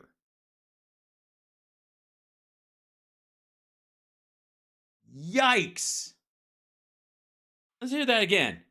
You what now? Nobody has any idea where these people are coming from. And we know they come from prisons. We know they come from mental institutions, insane asylums. We know they're terrorists. Nobody has ever seen anything like we're witnessing right now. It is a very sad thing for our country. It's poisoning the blood of our country. That's such a weird fucking phrase. That's so specific. That's not an accidental toss away phrase. Puro sangre Nazi rhetoric? Absolutely. Yeah, this is Jews will not replace us shit. Good Lord. Poisoning the blood of our country. Now, this is not out of context. This isn't random coming from this fuckhead. He's often said that he's smart. He believes he's smart because he had an uncle who was like the smartest guy at MIT. And that, smart is in the genes. So when somebody says, I'm smart because my family genes make me smart, and that's how you can tell people are smart because their family line is full of smart fraudsters, who also says they're poisoning the blood of our country. Those statements go together. They fit. They point to a worldview that is fucked up. It's so bad, and people are coming in with disease. People are coming in with every possible thing that you can have. And I got to know they must be exhausted. How do they carry it all? Wait a minute. Is that a Schwinn bicycle from 1976 with a banana seat and tassels off the thing? That's amazing. I could barely see it for the 19 Cabbage Patch dolls and the old ColecoVision and the massage chair. How are you carrying all that shit? Well, we have to bring everything you could possibly. A lot of the heads of these countries, they're very cunning people, very, street smart people. Street smart. Jesus Christ, man. The presidents of South American countries, he's basically saying they're street thugs. They run. If they're not street smart, they're not going to be there very long. And when they send up those caravans, and I had it ended, we had the safest border in the history of our country. I mean, meaning the history over the last 80 years. Sure. Before that, I assume it was probably not so bad. There was nobody around. There was nobody around. Yeah, it wasn't, before the Mexican-American War, I suppose. Yeah. Good Lord. There was nobody here. It was just empty. That's the great thing about America when we got here. But we had the safest in recorded history by far. No, we had COVID, motherfucker. We did have an invasion. It was an immigrant that was microscopic and was really killing everybody. The least amount of drugs in many, many decades. And yet the highest number of deaths in a single year. Least amount of human trafficking, which is... No. The least amount of drugs caught at the border. Usage didn't go down. Fuck are you talking about? As a matter of fact, that was when fentanyl deaths started to wind up. You just weren't stopping any of this shit. Tremendous problem. But when you look at what's taking place now, first of all, it's not sustainable by any country, including ours, even from a cost standpoint. Even from a cost standpoint. And of course, cost in, blood and purity and, Fragen. And, we built over 500 miles of wall. We were going to put up another 200 miles, and we had it bought. Everything was bought. Everything was purchased. They were going to ready. It could have been done within 3 weeks. Well, all right. Does anybody know when he finished the fucking 500 miles? It was before the election, wasn't it? Right? Hold on. I because this is annoying me. I'm very irritated today. I'm just getting over my back and shoulder thing, and I'm finally getting to where I can fucking move again. So I'm bursting with But hold on one second. Let's see. Trump wall construction completed. Yeah,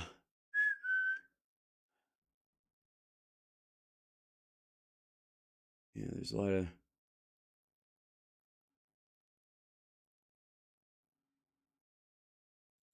this is fact check hour. This is December 2020.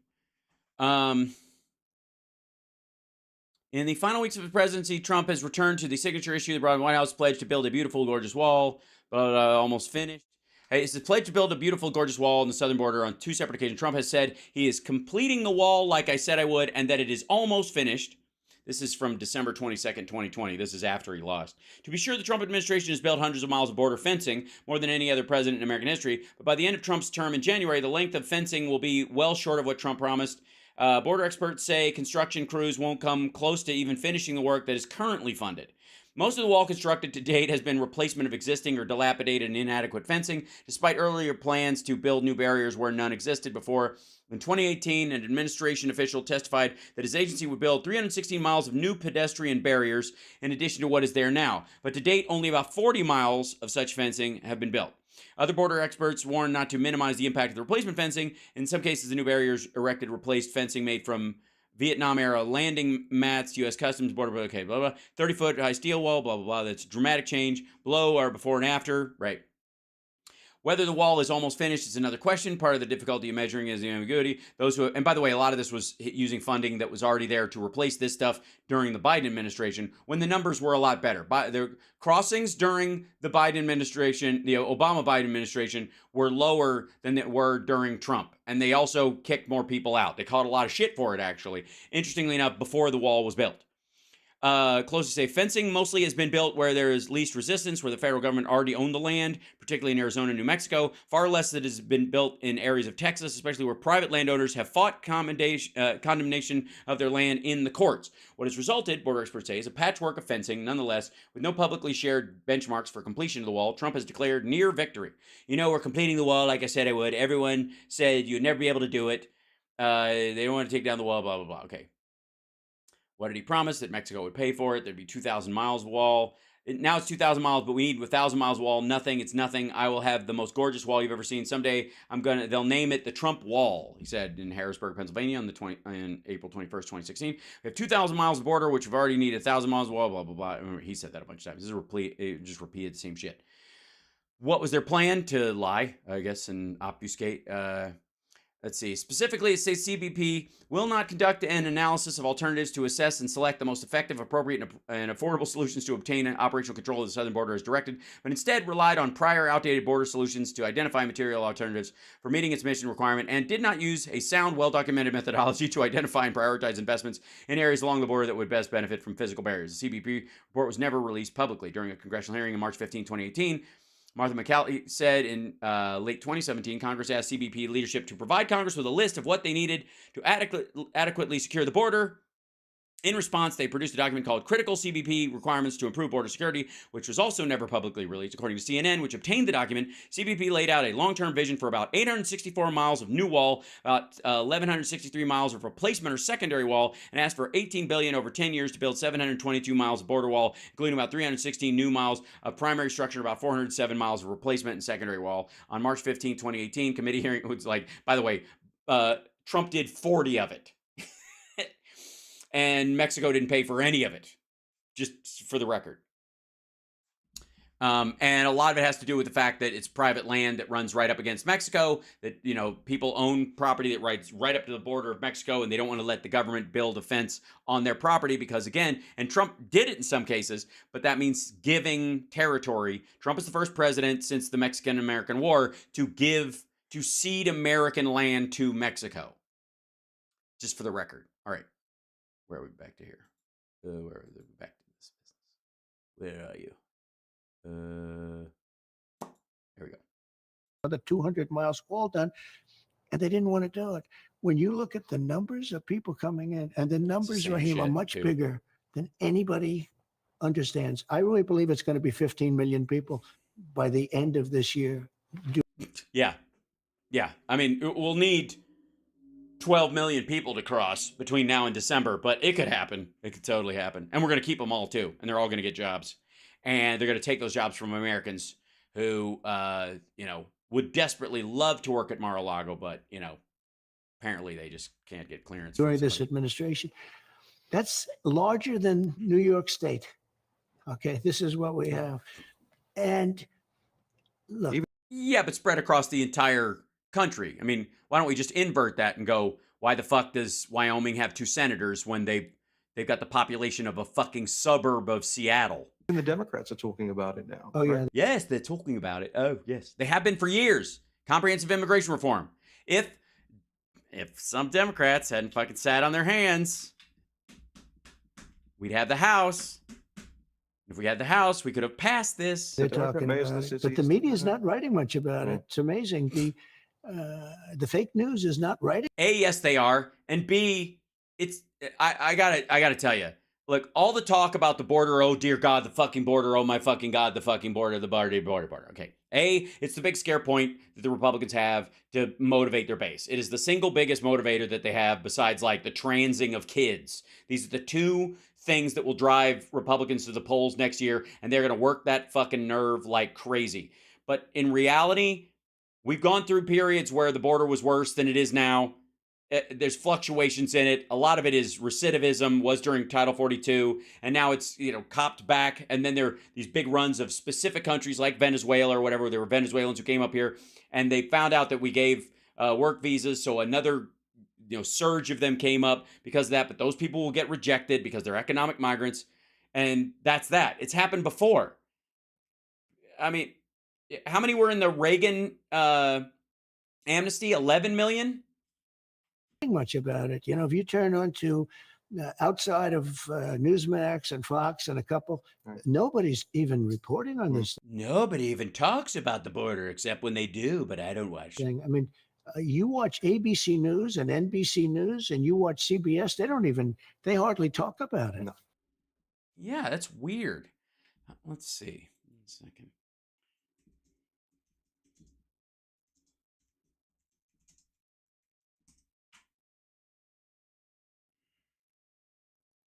Let's see. Yeah.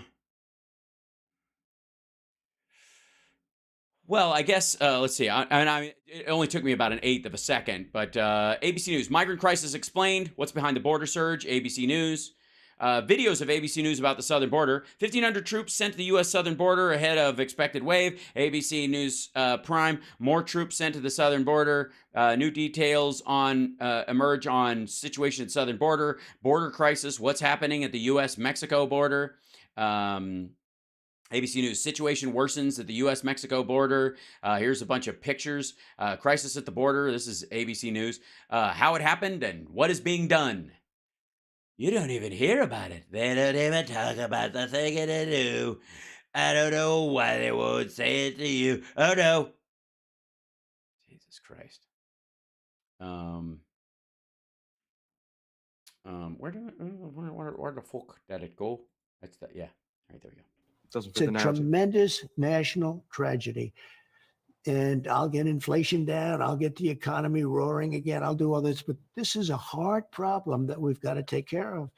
Yeah, take care of it. And how do you do that? What do you think? First of all, we got to clean our blood of all this muck, this filth and muck. Look at that.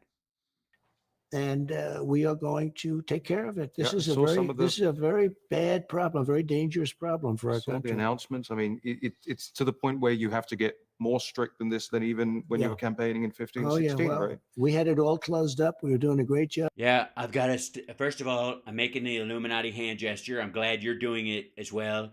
I hope it doesn't freak out the people who watch Alex Jones, but they usually give us a pass. If Obama does this, it means that he's a gay member of the Bohemian Grove who's trying to trans all the kids in the world, and his wife's really a man. But if I do it, it's just because my dick is turtling, and they understand. Steve understands. Steve Bannon understands. Everybody. In fact, the other day I noticed on one of the telecasts, they said...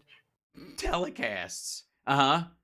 How is it on the radio? Trump had no terrorist reporting, none, for a long period of time. Yes, they didn't bother reporting if any terrorists got into the country. We'll just assume.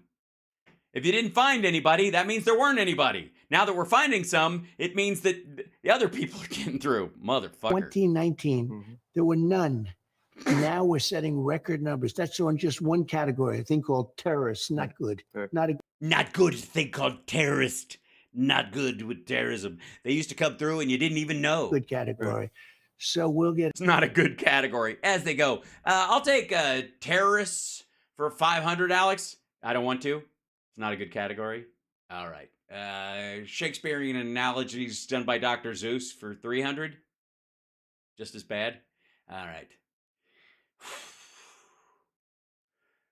Shellfish dishes found in the Bible. No?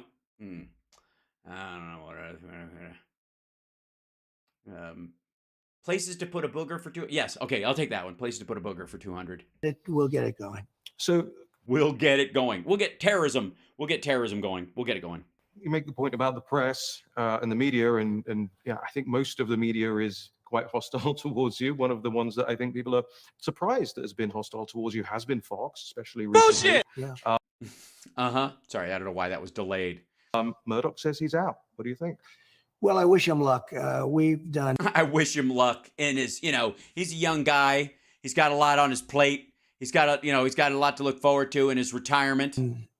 Fine with Fox. We've done well with Fox over the years. Roger Ailes was a great guy. Was a sexual assaulter, and it's one of the reasons why Megyn Kelly left. And she apparently she's put that all behind her, and she's more than happy to sit across from you, a serial sexual assaulter who bragged about the kind of behavior that Roger Ailes subjected her to. But who gives a shit? You know what I mean? Maybe I don't know who's to say. And a friend of mine, somebody I respected a lot. He did a fantastic job. Fantastic job. They pick their opponents. Perhaps they're globalists. Who knows why? Well, he's Australian with a big house in the UK, and his two biggest companies are here and in Australia and then in England, Sky News. So I think he owns a global media empire because he's a rich fuck. Maybe that's why. I know he's not Jewish. So that's not what you mean. We had the greatest economy in history. We had the strongest border in history. We cut taxes greater than Ronald Reagan. Our tax cut was bigger than the Reagan tax cut, which was also very big. Our tax cut? You mean the one that Mitch McConnell had in his hip pocket until a Republican got in that was dumb enough to do it and throw that much money onto the debt? We did things with regulations. That's why we had the best job numbers. Anyway, we had that's why some trains are crashing. Best economy in history. But somehow there's just an edge there. If you look at the anchors, you take a look at Sean Hannity, Laura's. Do I have to? Been great. Laura. They've been good, but there's an overhang that you just feel. Yeah, there is an overhang that you just feel. I think it's your gut. Maybe you should loosen your belt. It's Thanksgiving's approaching. I would recommend it. Or maybe it's time, Trump. Maybe it's time at this time in your life where it's time to put the belt right across your belly. You know what I mean? Like Larry Bud Melman. Just don't be afraid. Something missing. Do you think he's something missing? What is it? There's blind loyalty. No matter what I fucking do, it's something missing. A gullibility that they used to have about me. Does that make sense to you? It does. But do you think he's going because he kind of went all in again? Because he's old as fuck. Against you in this primary cycle, and I think he's kind of realized now that he's not going to win that battle. Do you think that's why he's kind of shuffling himself? Well, they put everything against the sanctimonious, and he's not a talented person.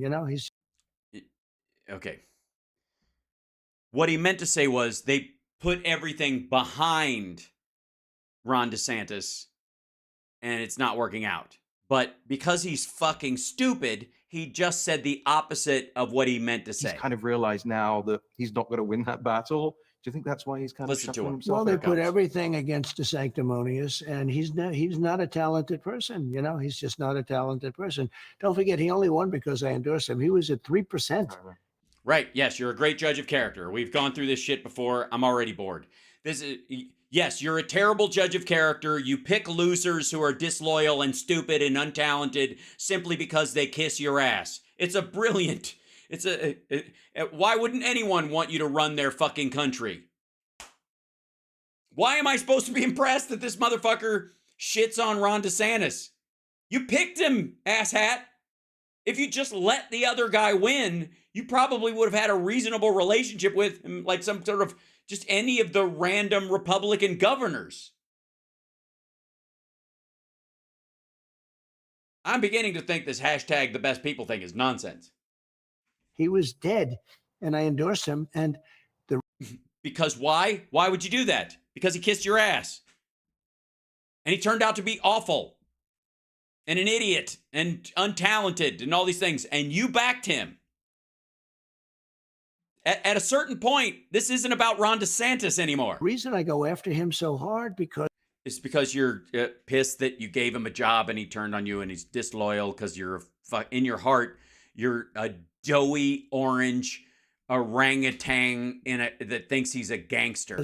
Who does that? Where you get somebody in, he went up to 71 or something like that, but he to the Secretary of Agriculture, who was, I guess he was at 41 or 42%. He was leading by many, many, many points. It wasn't even a contest. I endorsed him, and he became. Right. You're an idiot. Yeah, we get it. You suck at this. If it was up to you, you would pick nothing but the future losers of the Republican Party. I don't know why the GOP doesn't just hand you the reins to the whole fucking thing. Why don't you just go off, bring up Mike Pence next? How about Bill Barr? Why don't you talk about Rex Tillerson? How about Jeff Sessions, for fuck's sake? You have no idea what you're doing. You are a terrible judge of character, and you only pick people who kiss your ass. You don't give a fuck about capability. It's all ego. And the worst part is this dickhead thinks that he's criticizing those people instead of essentially announcing to the world, I'm a gullible, egomaniacal dipshit, and all you got to do is blow smoke up my ass, and I will hand you the keys to the kingdom no matter how many Americans get hurt in the process. A rocket ship. He went up like a rocket ship. Yeah, like a rocket ship. Rocket. Here I am like an idiot. I honestly... How is this a sales pitch? And then he, in screaming to him, will you, 4 years later, will you run against the president? I have no comment. And I said, no comment to me means he's running. So I hit him very hard. Look, I think it's a bad seed when that happens. I'm a very loyal person. No, you're not. You're a very loyal person. Yeah. I think Michael Cohen was saying that, wasn't he? When does Alan Weisselberg get out of jail? Very interesting. All of my great geniuses, my consultants, all these wonderful people that make a lot of money, and then you end up doing what they don't tell you to do sometimes. But so you hire people who allegedly know what they're doing, and then you pay them a lot. Stop me if I'm getting this wrong. You pay them a lot of money for their advice and counsel. And then you think you know better, so you ignore their counsel, and what ends up happening is you endorse someone like Ron DeSantis who turns on you later and turns out to be a disloyal fuck and untalented and lame, and you only did it because he kissed your ass. Again, at what point will this asshole realize this is not about any of the people he is talking about? This has nothing to do with DeSantis or any of his cabinet or any of that shit. This is about what a bad judge of character and obviously has nothing to reflect on. So they said loyalty doesn't mean anything. People don't care whether or not he was loyal to you. I said, I think it does matter. It's just character. It's the character of the man. Well, it says something. I mean, it says something, but I think that's the reason he went down so much. People said that's terrible. No, it isn't. He's a goober.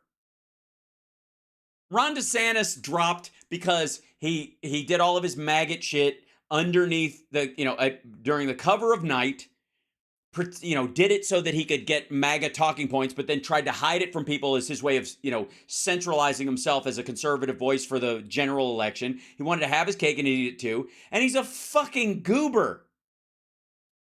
He's got a hideous laugh and a stupid haircut. He's got his interpersonal skills fucking suck. Nobody's like, I don't like because he was disloyal to Trump.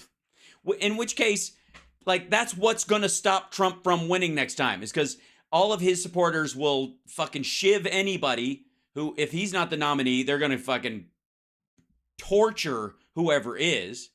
And then half the party's going to go, we got to get rid of this fucking Trump dude. So I'm not fucking voting for him. And Trump's going to lose by a violent number. So much so that he's going to flip the fuck out. Terrible. I also think he doesn't connect to an audience at all. He doesn't connect. He hasn't. He's your choice for governor of Florida. Again, He would have just been a nobody. He was losing, according to you. God damn it. All you're telling me is that you suck. The guy's a complete shitheel. Obviously stupid, no charisma, can't find his ass with both hands, eats food like he's using his goddamn elbows. He's not telegenic at all. He makes fucking Richard Nixon look like a supermodel. Dumb as a stump, doesn't understand any of the issues. And if it wasn't for me, he wouldn't be governor of Florida. Fucking hell.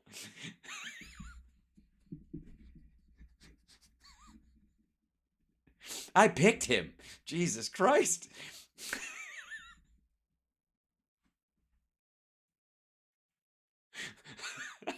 I just don't understand how he doesn't realize he's dunking on himself right now. It's amazing. And he won't stop. He's going on and on about this shit. Keep it to your fucking self, Dumbo. If you'd have just left well enough alone, this motherfucker wouldn't even be on anybody's radar. He'd be fucking trying to run for comptroller right now. Good Lord. God damn, he's stupid. This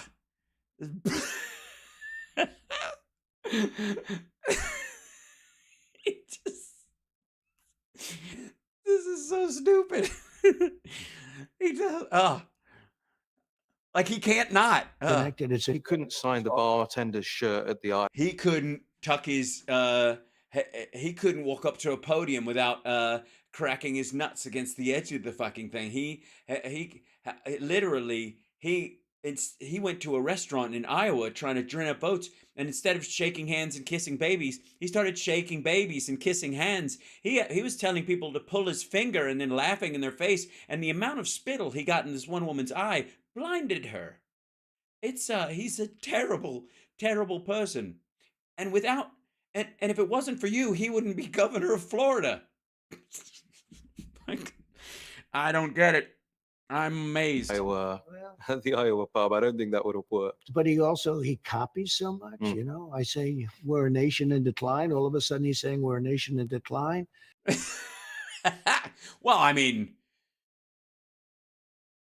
that you can only really complain about that if indeed we are not a nation in decline and you just made it up and it's just a fucking campaign phrase to you. Because if we're really a nation in decline, what the fuck's he supposed to say?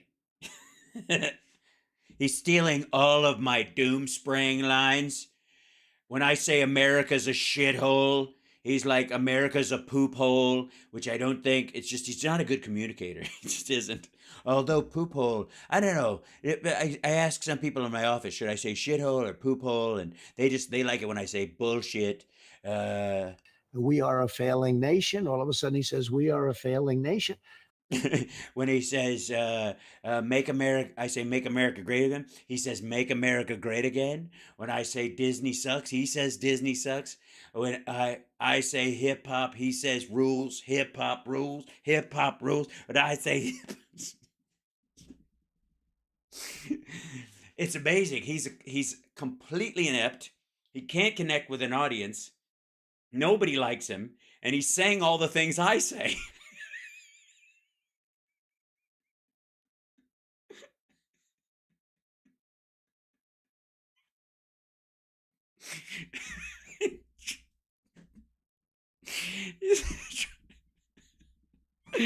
He repeats the things I say and no one likes him. It's like he's a clone of me. Jesus Christ. He throws the hats the same as I do. Goes, shoom, shoom. He goes, what? He goes, shoom, shoom. In decline.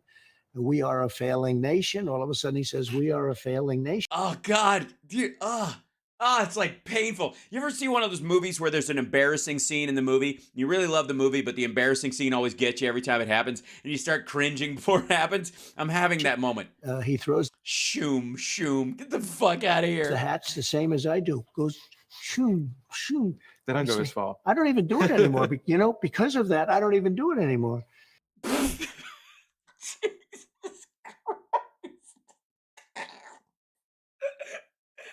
Ron DeSantis stole my whole hat throwing thing. I don't even throw hats anymore because he started doing it, fucked it up for everybody. It's so uncool to chuck hats.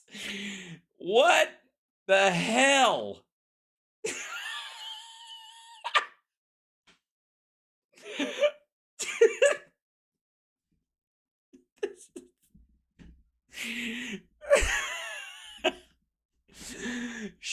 Shoom, get the fuck out of here. I don't even do it anymore. I shouldn't have even endorsed him back in the day. It was my fault. He was gonna lose. I could have just let him lose. And here he is, stolen my shoom. When I say shoom, you say rules. Shoom, rules. Jesus Christ. I don't even throw hats anymore because Ron DeSantis ruined it for him. What the fuck? Honestly, this dickhead wants to be the leader of the free world, and he, again, after he fucked up the last time, good Lord, and his big point is fucking, he stole my hat throwing thing. I was going to get a t-shirt cannon, and then I ran into Ron DeSantis at the t-shirt cannon store, and I'm like, fuck!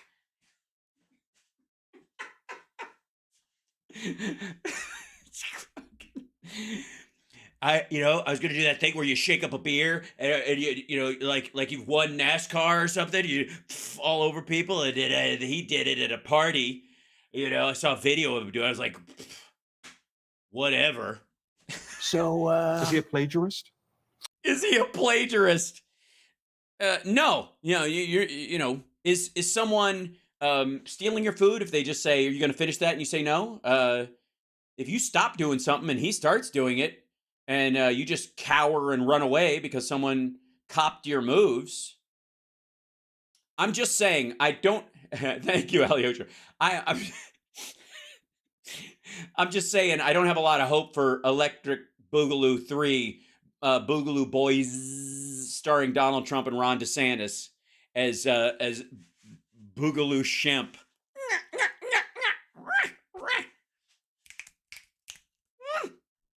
No, he's not a plagiarist. I don't care. But I do the hats when I come in sometimes. I can't. I don't. What is this about? We're 8 minutes into an exclusive interview. And what's the big, right out of the gate? Right out of the fucking gate. Fentanyl, fuck off. China, Taiwan, blah. Military, Ukraine war, Russia, flab, who gives a shit? Ron DeSantis told my shoom. He stole my shoom. Often, but sometimes. And all of a sudden, he's doing the hats. He's throwing out red hats, and he's doing the same way. The flick of the wrist, start off low. Yeah, imitation. You start off low? Yeah, never chuck them up like that, because then they catch a breeze and they come back and get you right in the fucking forehead. They're like, those MAGA hats are like fucking boomerangs. They're not made in America, so whoever makes them, these third world banana republics where I get these MAGA hats made, you chuck them up like that, they shoop, bap, we have to practice in a hangar. I only throw them when we're indoors because if I catch a bad wind, they'll come back around and I get one of those made in China tags, get you right in the eye. That's a mess. That's a recipe for disaster. Start off low. Shut the fuck up. Listen, he's describing his hat throwing technique. Listen to this. I don't even do it anymore. Because of that, I don't even do it anymore. I don't do it anymore. Definitive. And then? So, is he a plagiarist? No, he's not a plagiarist. I don't care. But, I do the hats when I come in sometimes. Jesus Christ. It's like Rick James. It's like I don't rub my fucking feet in Eddie's couch. Why would I do something like that? Yeah, I remember rubbing my feet in his couch. Cocaine's a hell of a Not drug. often, but sometimes. And all of a sudden, he's doing the hats. He's throwing out red hats, and he's doing the same way. The flick of the wrist, start off low. Yeah, imitation is the sincerest form of No, flattery. but I just think that he has not caught on. No. And Fox put a fortune behind him, and they don't feel so good about it. Now, I think I know who. How did they put a fortune behind him? They just talk. They didn't support him more than anybody else. He was just the only person with double digits, so they discussed him. They're they didn't put up fucking billboards. trying now, but it's not going to work. And no gonna be Nikki chance. Haley. The person has no chance. I won't say it, but the person has zero chance. And that wouldn't have happened with Roger Ailes. Would not have happened with Roger Ailes. But Well, yeah, because you guys had like a pussy grabber's gentleman's agreement, you know. Well, I guess it wouldn't be a gentleman's agreement because neither of you are gentlemen. I would venture to say I wouldn't even consider either of you men. so, the anchors are so good. And They're so good. The anchors are good. And by anchors, I mean the opinion people after 7 o'clock. The obviously the news people, a couple of them have had to get, kicked to the curb because they dared question me. Jesse's been great. Jesse's not an anchor. Greg's been great. Greg's not an anchor either. Although, from a comedy standpoint, he brings down the energy of a room when he does comedy like an anchor dropped on a baby carriage would. Gunfeld has been. Yep. What was his name? Greg who? So, the anchors are so good. Yeah, Jesse's been great. Jesse James, Jesse Pinkman. And Jesse's been great. Yeah, Jesse. Jesse, the Jesse guy, whatever his fucking last name is. Greg's been great. Greg's great. What's Greg's last name? Gunfeld. Greg who? Greg, wait a fucking. Greg Gunfeld? So, the anchors are so good. And Jesse's been great. Gunfeld? Are we going with Gunfeld or Gunfeld? Greg's been great. Greg Gunfeld. Gunfelten. Shit. Congratulations, Gutfeld. Yeah. Trump thinks your name is Gunfeld. Yeah. So it's only been years. Yeah. You only have your name up over your fucking shoulder on your goddamn show every goddamn night. Gunfeld. I mean, look at what he's done, right? Yeah, look what he's done. Good old Gunfeld. What is the deal with guns? I thought about buying a gun. Why would you buy a gun?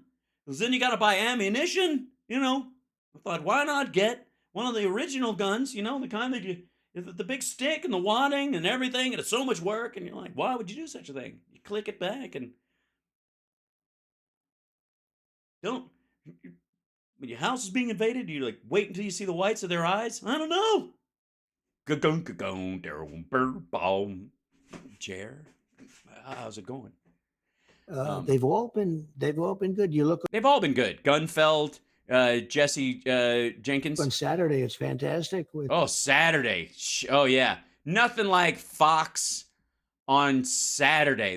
Those shows are the money. Yeah. With Pete Hegseth and Rachel and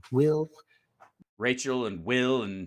And you were there, and and Scarecrow, you were there. So we get a lot of good support. Sure. Yeah, good support. 2 hours a night, and then mid-afternoon on Sunday when literally no one's watching television. Lately, Brian Kilmeade's been great, but Steve Ducey's been terrible. I mean, to me, he's been just terrible. I think he's hurting the show. Because he lets Brian gargle your balls. Has he ever been good? Ainsley's good. Yeah. Has he ever been good? Fuck you, dude. Yeah. But no, I don't know. Get out of my country. No, Steve Ducey's interesting because he's always been so nice to me for years, going back. And then you were involved in fomenting an insurrection and people died, and then his attitude changed. What the fuck is with that guy? I don't know. To 2016, in fact, when I won New Hampshire in 2016, that was a big deal. and they had every news anchor wanting to interview him. I let him do it, and he did it. And Oh, that was sweet of you. That was nice. So again, what a great wrap up for this. Thanks so much for just being so fucking dumb. Here This I am like an idiot. is nothing. Yet again, Trump, DeSantis was losing. He was going down like a rocket ship, and it was obviously on a descending orbit and was out of fuel, and everyone was going to die. And then I rescued him, and now he's a disloyal fuck, and he's got no talent, and he sucks at everything, and he steals all my shit, and he's a terrible person, and I don't know why anybody would vote for him, because he sucks and he's got no character. But if it wasn't for me, he wouldn't be in the position that he's in to even run. And then Steve Ducey's terrible. He just treats me like shit, and it's terrible. And years ago, I could have given this interview to anybody, and I picked Steve Ducey. Fuck, dude, you should not be allowed in any job where someone is chosen by fiat for a cabinet position or in a position in a company. Trump doesn't need to be anywhere near any of those jobs, because he will just pick the fucking worst. So, Melania is gone, but she allowed me. I'm picking the babysitter. And I'm glad you could show up. I sent everybody else home, Chainsaw Charlie. And I really am enjoying the whole I eat kids tattoo. Very ironic. Good stuff on your forehead. I did not, just as long as I've got some level of plausible deniability. We'll be back around 10:30. I've just got a charity event that we're going to go pretend that I donated to. And we'll be right back after I am able to use some of the money from it to purchase a painting of myself. And thanks, Lawrence. And so do you have you do have a chainsaw with you, I see. And it's all fueled up? Good. Well, I don't think those things are very noisy. I've never heard one used. So anyways, read them a bedtime story. I know something. You got, what's that? That's the Unabomber Manifesto? That works. Okay, cool. And I'm a great judge of character, so have a good night, and the kids are already tucked in. he wasn't even really the appropriate one to do it. But I am loyal to people. And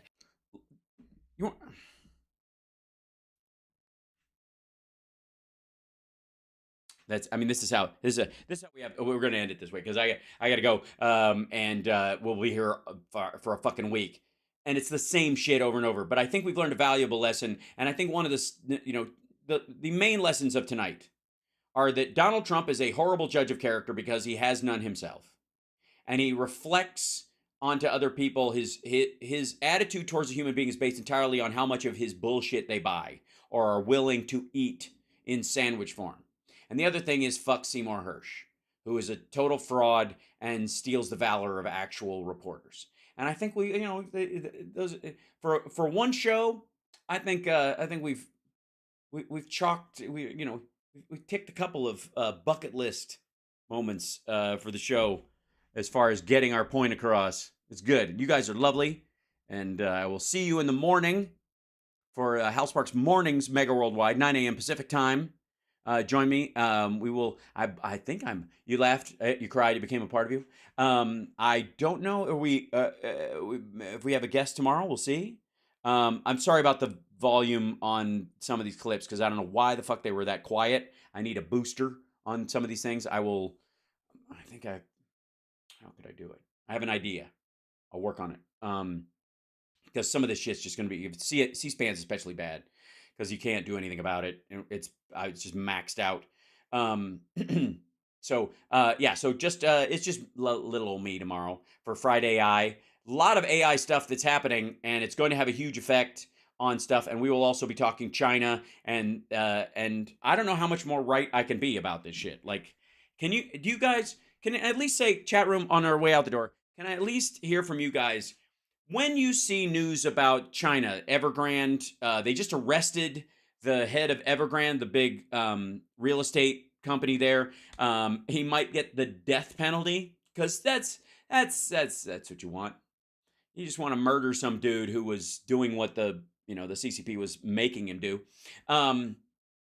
How many of you actually, when you see China stories where people are finally coming around to they're not going to eat our lunch and everybody's been bullshitting about, like, oh my God, China's going to kill, oh, they've got so much, oh, it's so much, there's so much, China's like, and we're doing everything for China, Biden's just helping China, blah, blah, blah. And then all those people are finally turning around and going, wow, China's fucked. They're kind of fucked. How many of you at least think of me in those moments? And go, well, he was right. He was right. He told us. He wasn't bullshitting us. He was trying to let us know. And a lot of us were, I hope that when those moments happen, you're like, yep, yeah, that's what he said. That's exactly right. Yep. I hope so. Because that would be a blessing to me. Because then I know I am not wasting your time and I am providing you with information that the rest of the world seems to take forever to fucking catch up. Is my Mandarin as good as John Cena's? Just curious. It's better. Mainly because I don't eat as much Bing Ling as he does. Ice cream. Yeah. Yeah. 我的中文比他的中文好. My Chinese is better than his. And the Flapper Show, they recorded it. They gave it to me. I will be posting it later tonight for you guys, for the patrons. Sorry about not doing it. We had a lot of guests. Brian Karam showed up and Ginger was there and some of our favorites. It was just a lovely group of people that showed up and I ended up talking until I was wearing my voice out. So I will be posting that for the patrons in there. So lovely and thank you. And it was a really good show. It was really fun. It was super fun. My Chinese is epic. 谢谢你。我说得很好。真的。So yeah, anyways, love you guys. I will see you tomorrow. Take care of yourself and take care of somebody else. Maybe I'll interview AI tomorrow. That would be a good idea. That's not a bad idea.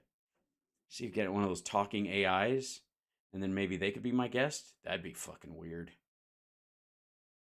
Huh.